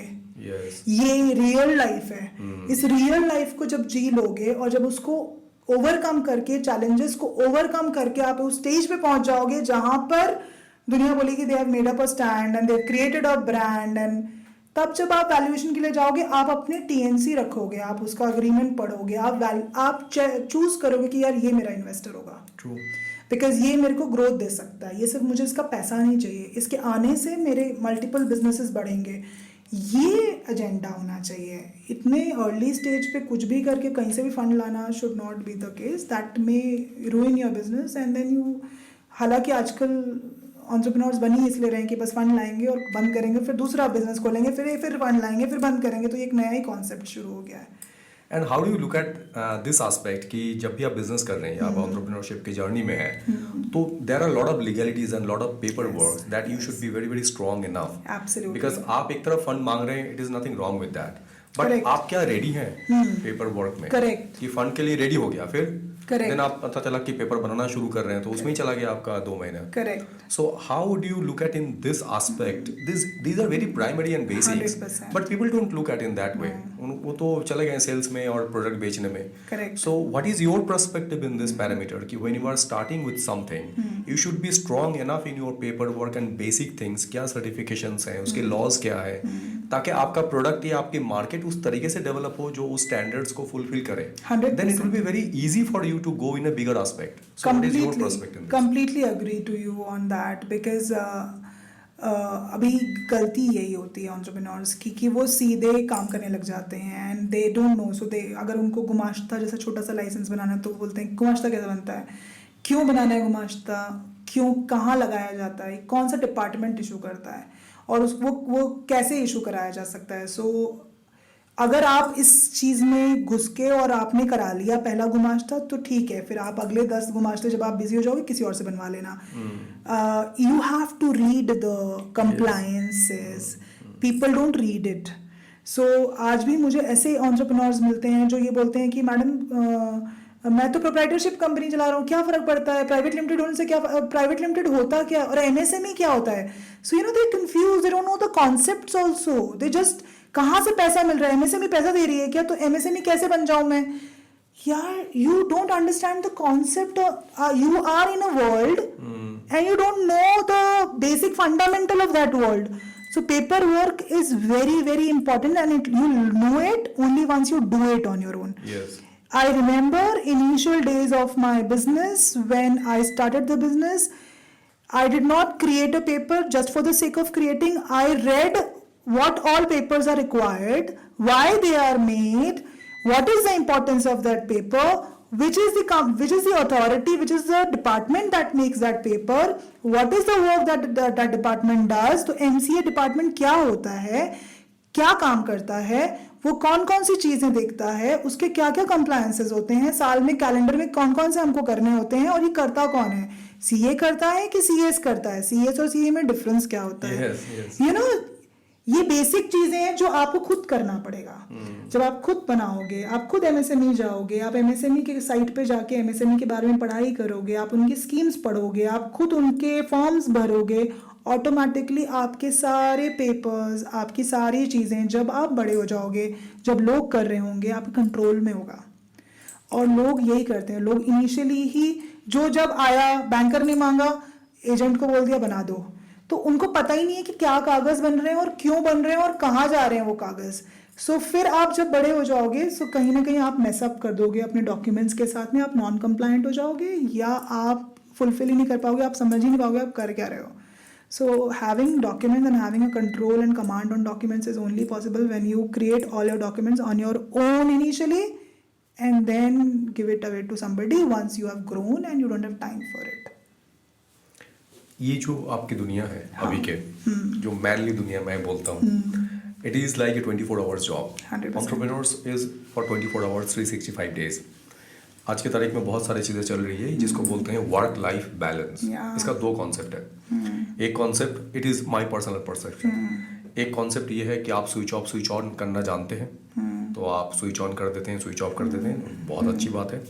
और एक होता है जब आपको अपने काम में मजा आता है तब तो आपको स्विच ऑन स्विच ऑफ करने की जरूरत नहीं है, it become a part of your life. Correct. So when you leave that way then आपको ये नहीं लगता है कि आपका पर्सनल लाइफ डिस्टर्ब हो रहा है, कि आपको स्विच ऑन करने की जरूरत है, स्विच ऑफ करने की जरूरत है, यू नीड वैकेशन, ये नहीं है। करेक्ट। तो व्हाट इज दिस कॉन्सेप्ट, ये स्विच ऑन वाली कॉन्सेप्ट क्या है और ये लिविंग विद द फ्लो का कॉन्सेप्ट क्या है? सो मुझे लगता है कि ना ये वेरी गुड क्वेश्चन इंद्रनील जी। इनफैक्ट जब आप एंटरप्रेन्योर होते हो ना, और जब आप अपने आइडिया के साथ काम कर रहे होते हो, तो जब आपको उस आइडिया पे बिलीव होता है तो आप पैशनेट हो जाते हो कि यार इसको तो सक्सेसफुल करना है। तो जब प्रणव का ये कॉन्सेप्ट जब प्रणव ने एक्सप्लेन किया, he said that you are going to be CMD, you are going to lead and I am going to report to you. तो there was a responsibility on my shoulder कि इसको successful करना है, and I am explaining this concept with my example, और ultimately you will get it how I feel about this concept. तो इसको successful तो करना ही है। मैंने तो हमेशा जॉब किया था, तो मुझे ये समझ में आया कि अच्छा अब तो ये मेरा ही काम है, तो मुझे ज़्यादा जॉब ही करना है और ज़्यादा करना है, क्योंकि अब तो मैं 24 घंटे भी दूंगी तो कम है, क्योंकि भाई ये मेरा काम है।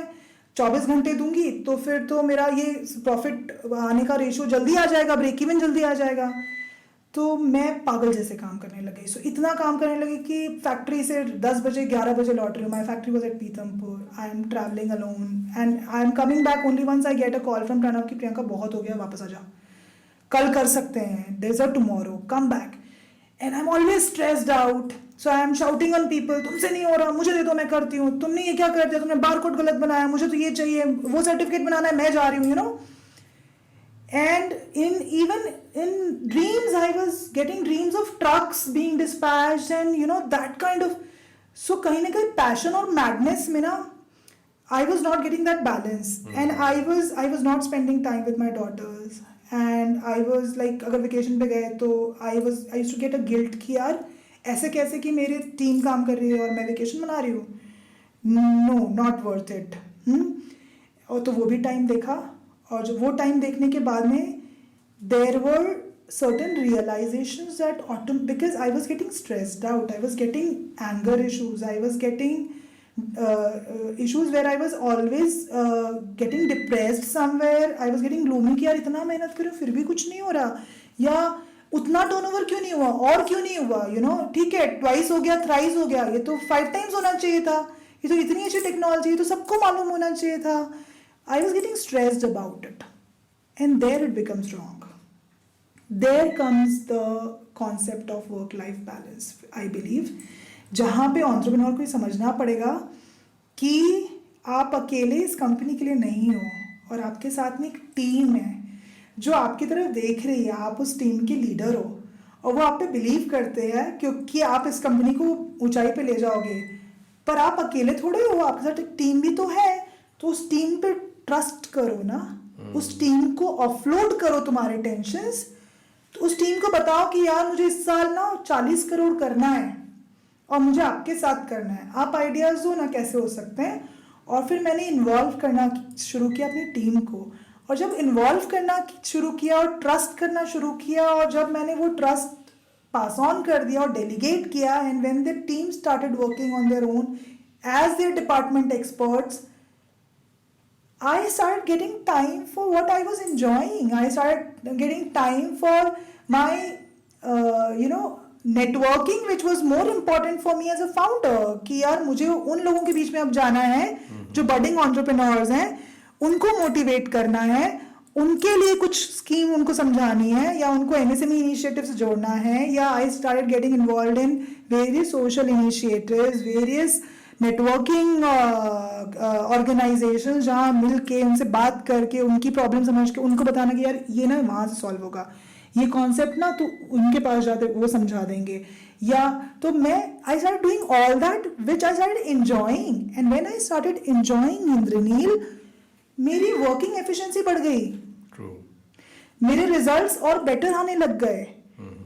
I started going on vacations also, और वो vacations में भी ऐसा नहीं होता था कि I am on laptop. Without laptop also my work was done. I was just getting reports on my handset. तो मुझे लगता है कि ये एक प्रॉब्लम है एंटरप्रेन्योर्स के साथ में, कि हम सोचते हैं ना कि क्योंकि हमारा पैशन है, मैं 24 घंटे जी सकती हूँ इसको, और मेरे से अच्छा इसको कौन जानता है। वो नहीं होना चाहिए, बस पैशन रहना चाहिए। I love my company, but I wanted to grow at the end.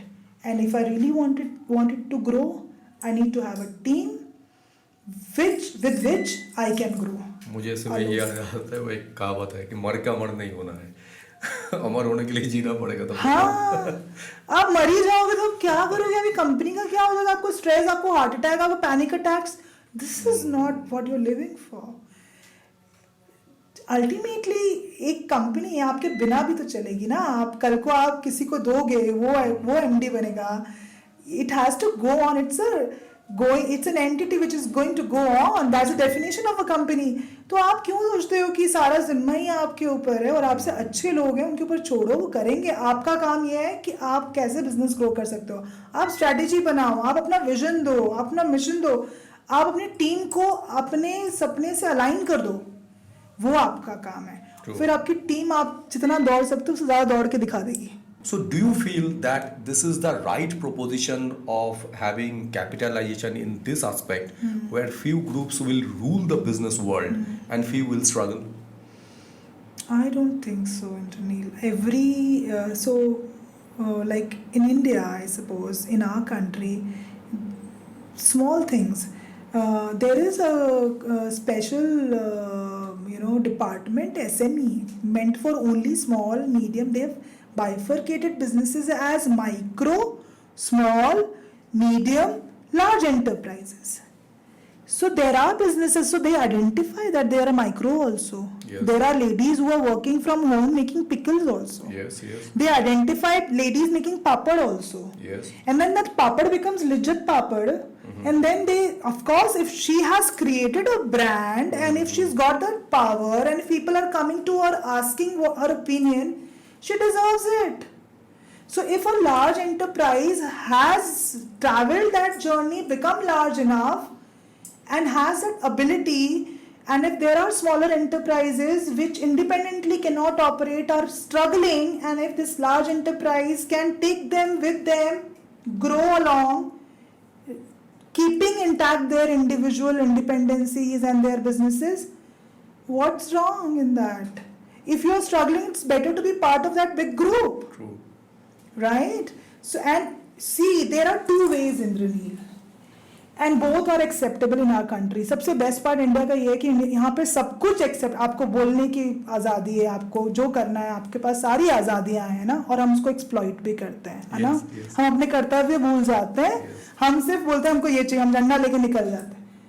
मुझे लगता है कि आपके पास इंडिपेंडेंस है, आप माइक्रो बने रह सकते हो जिंदगी भर, आप स्मॉल बने रह सकते हो जिंदगी भर, आपको कोई नहीं बोलेगा. लेकिन आपके पास दूसरा तरीका भी है. या तो आप यही बने रहो और आप स्ट्रगल करो और धीरे धीरे हो सकता है आप लार्ज भी बन जाओ. It will take some time. दूसरा ग्रो करने का एक फास्ट तरीका ये है कि स्ट्रैटेजिकली अलायंसेस करो. ऐसी बड़ी कंपनी के साथ जुड़ जाओ जिनका ऑलरेडी एग्जिस्टिंग कोई एक ऐसा सेटअप हो जिससे आपको एकदम से आप बड़े हो जाओ, या आपके वॉल्यूम्स बढ़ जाएं, या आपका टर्नओवर बढ़ जाए. What's wrong in that? They have already done it. Say for example, there is a company which has a very good distribution network of retail into HVAC industry. They come and approach me that why don't you come in retail with me? I get volumes. Why not? I will create that network. That company already has the network. I'll merge for retail sector, but Avayu will be independent company in its own. So I believe this concept of only few companies operating everything is selective, and I think it's very, very perceptive. People are perceiving it as per their own perceptions. It cannot happen in India. इतनी बड़ी country है कि वहाँ छोटे छोटे micro भी होंगे, small भी होंगे, मीडियम भी होंगे, लार्ज भी होंगे. लार्ज में भी ऐसे भी जायंट्स होंगे जो ऐसी कंपनीज को अपने साथ लेना चाहेंगे जो इंडिपेंडेंटली ग्रो नहीं कर सकती, उनके साथ ग्रो कर जाएगी. I think that's how business works. So being competent is a better option rather than giving a complaint to everything. Absolutely, I believe in that. Now I want to talk about my most favorite thing about you, about that presidential meet. Amazing. You are the that only was. one from this entire state of Madhya Pradesh who were representing that presidential meet at New Delhi. I want to address yours. I want to know your story about that. What was that experience and how it happened? Because from that day itself, I started reading about you, and it was quite fascinating reach to that height and reach to that level. It was really a great honor for the entire state and the city like Indore. So please share that story. Thank you so much for asking this question. It always gets me goosebumps when I think about that Yes, day. yes, And it's like that. In fact, there are people who also ask me what you have done to be there. And they don't know what have been there so that I was there, Yes, you know. yes. So me and Pranav never believed in talking too much. We always silently worked for our company. And when I was at Gujarat, Vibrant Gujarat exhibition, when this mail from President Office came to me, I took my laptop because during exhibitions, if I find time, I reply to the important mails. And I somehow, I don't know why, I could not see this mail. And the moment I joined the office, it was already 15th and 15th of February. And 16th, I had to go to Delhi anyways for another exhibition, Okay. for 3 days exhibition. And I just had this one day, 15th. And I saw this mail from President Office, and I saw that the last date to give confirmation and documents like Aadhaar and all for protocols was 13th. And I was like, how can I miss this opportunity? It was like, please submit for, as you selected to meet President of India, and submit your documents and give your line of confirmation. And I missed this mail. And then I saw that number and I called this lady and I said, I really want to be part of this. I can't be missing this. But I was working for my company. So, you know, that is what I was talking about. So you get busy in something and you miss something somewhere. Yes. So she said, no, ma'am, you are the selected one. It's only 25 ladies who are selected for this meet. And President Office has themselves taken out that list. And we, as a Startup India, are just facilitating them. So we need your confirmation. You give me right away and I'll confirm. And I said, is it on 18th of Feb? Is it sure on 18th of Feb? Because I'm anyways coming to Delhi tomorrow. So she said, because it was winters, February. Yes. So I said, so she said, it's not confirmed. Nothing is confirmed with presidents and prime ministers. So anything can happen last moment. But if you're traveling, I am giving you confirmation. Why don't you join whenever we give confirmation? I said, fine. So it had happened in past with me that I was going to meet Prime Minister of India, and I'm a big fan of Mr. Modi, and I really like the way he worked for country and thinks for country. And I was going to meet him, and COVID came, and it was an online meeting. And it was only 12 startups which were identified to meet him. Yes. And I was one of them. I was like, oh my God. So I was like, this time I was little relaxed that it may happen or it doesn't happen at all. So I was like, theek hai, we'll do whatever I want. I just kept one sari and I thought that theek hai, jana to hai hi, let's see what happens. Till 17th, I was writing a mail that, is there any confirmation for tomorrow's meeting? There was no confirmation. I called them, they said that in midnight you may get a confirmation. And so I kept my phone and everything on. Usually I keep it on silent. And I got this confirmation at midnight that there is a meeting morning 18 and you have to reach an XYZ place for your security purpose. And that was 8 o'clock in the morning. So I could not sleep after that. I reached there. There were these 25 ladies which have created brand. Came to know that, you know, they selected it through our profiling. A proper profiling was done. It was a long profile check that who all were the ladies who started from zero, who were not business class family and who made it on international platform. So somewhere Vayu has created that name at international level, coming from a small city like Indore. So that gave me that journey helped me out. So that what I have been posting on LinkedIn, my social media profile, my awards, my presence at different organizations, my speeches, my mentoring, my being there on different boards helped me out in being selected at President Office. And then when we reached there, 25 ladies together, there was this Rashtrapati Bhavan which was huge. And there was these, salami, ghodeo ki salami and all, which was like, got me goosebumps there. So I was like, उस time पे तब मुझे believe नहीं होता, मुझे लगता हो सकता है कि वो आएंगे या नहीं आएंगे, पता नहीं क्या होगा, लेट्स सी. हाँ, तो मुझे आई वाज टेलिंग प्रणव कि मुझे एक्साइटमेंट क्यों नहीं हो रहा है ना, कि मैं प्रेसिडेंट ऑफ इंडिया से मिलने जा रही हूँ. I am not excited. He said it will happen at the right time. And then I enter this hall which has these seats and then there were seats at the back and I thought कि थोड़ा prime location लेती हूँ, thinking कि यार क्या होगा. President office it was, Indranil. So they were name kept. Yes. Huh? So I sat, and the moment President of India came and sat before me, and I was worried about my footwear because I was not planned. Yeah. So I thought sabhi ladies itna just there, and I'm wearing a sport shoes on a sari. And there were two ladies who were wearing sport shoes on a sari, President of India and I. I was like, hardly matters what I'm wearing, it's President of India, I'm sitting before her. So, and then we had the entire session, we told our own bits about our startups, and then she took over the mic and she talked and discussed. She said that for these ladies, open all the areas of President House, which is usually not open for others. So we went on that tour, President Hall tour, and then the exhibition was going on. So I took my phone and I called my husband ki, मैं exhibition आती हूँ हाँ, I'm leaving this tour. So he said, don't be stupid. Enjoy the moment. Yes. Work will still go on. You be there. So that moment I've lived, and I think entrepreneurial life में पैसा कितना ही कमा लोगे, ये कमाना is something that is हालांकि what entrepreneur बनते ही matters. इसलिए शायद, बस है ना, पैसा इज अ सेकेंडरी थिंग. पैसा इस पहले वो प्राइमरी हो जाता है एक्चुअली लोगों के लिए, और वहीं वो गलत हो जाते हैं जब आप पैसे को प्राइमरी बना देते हो ना. तो ये जो वैल्यू एडिशंस हैं जो लाइफ में, हमको A.R. रहमान सर ने बुलाया. We have met A.R. Rahman, we have sat with him, and he calls Pranav as a genius. Whenever he comes down to India, he calls him ki aao, I want to be with you. That's what we have earned as an entrepreneur, and I think that is what an entrepreneur should goal for, aim for, rather than only making money and going out like a normal businessman. So that's the difference between an entrepreneur and businessman, I believe.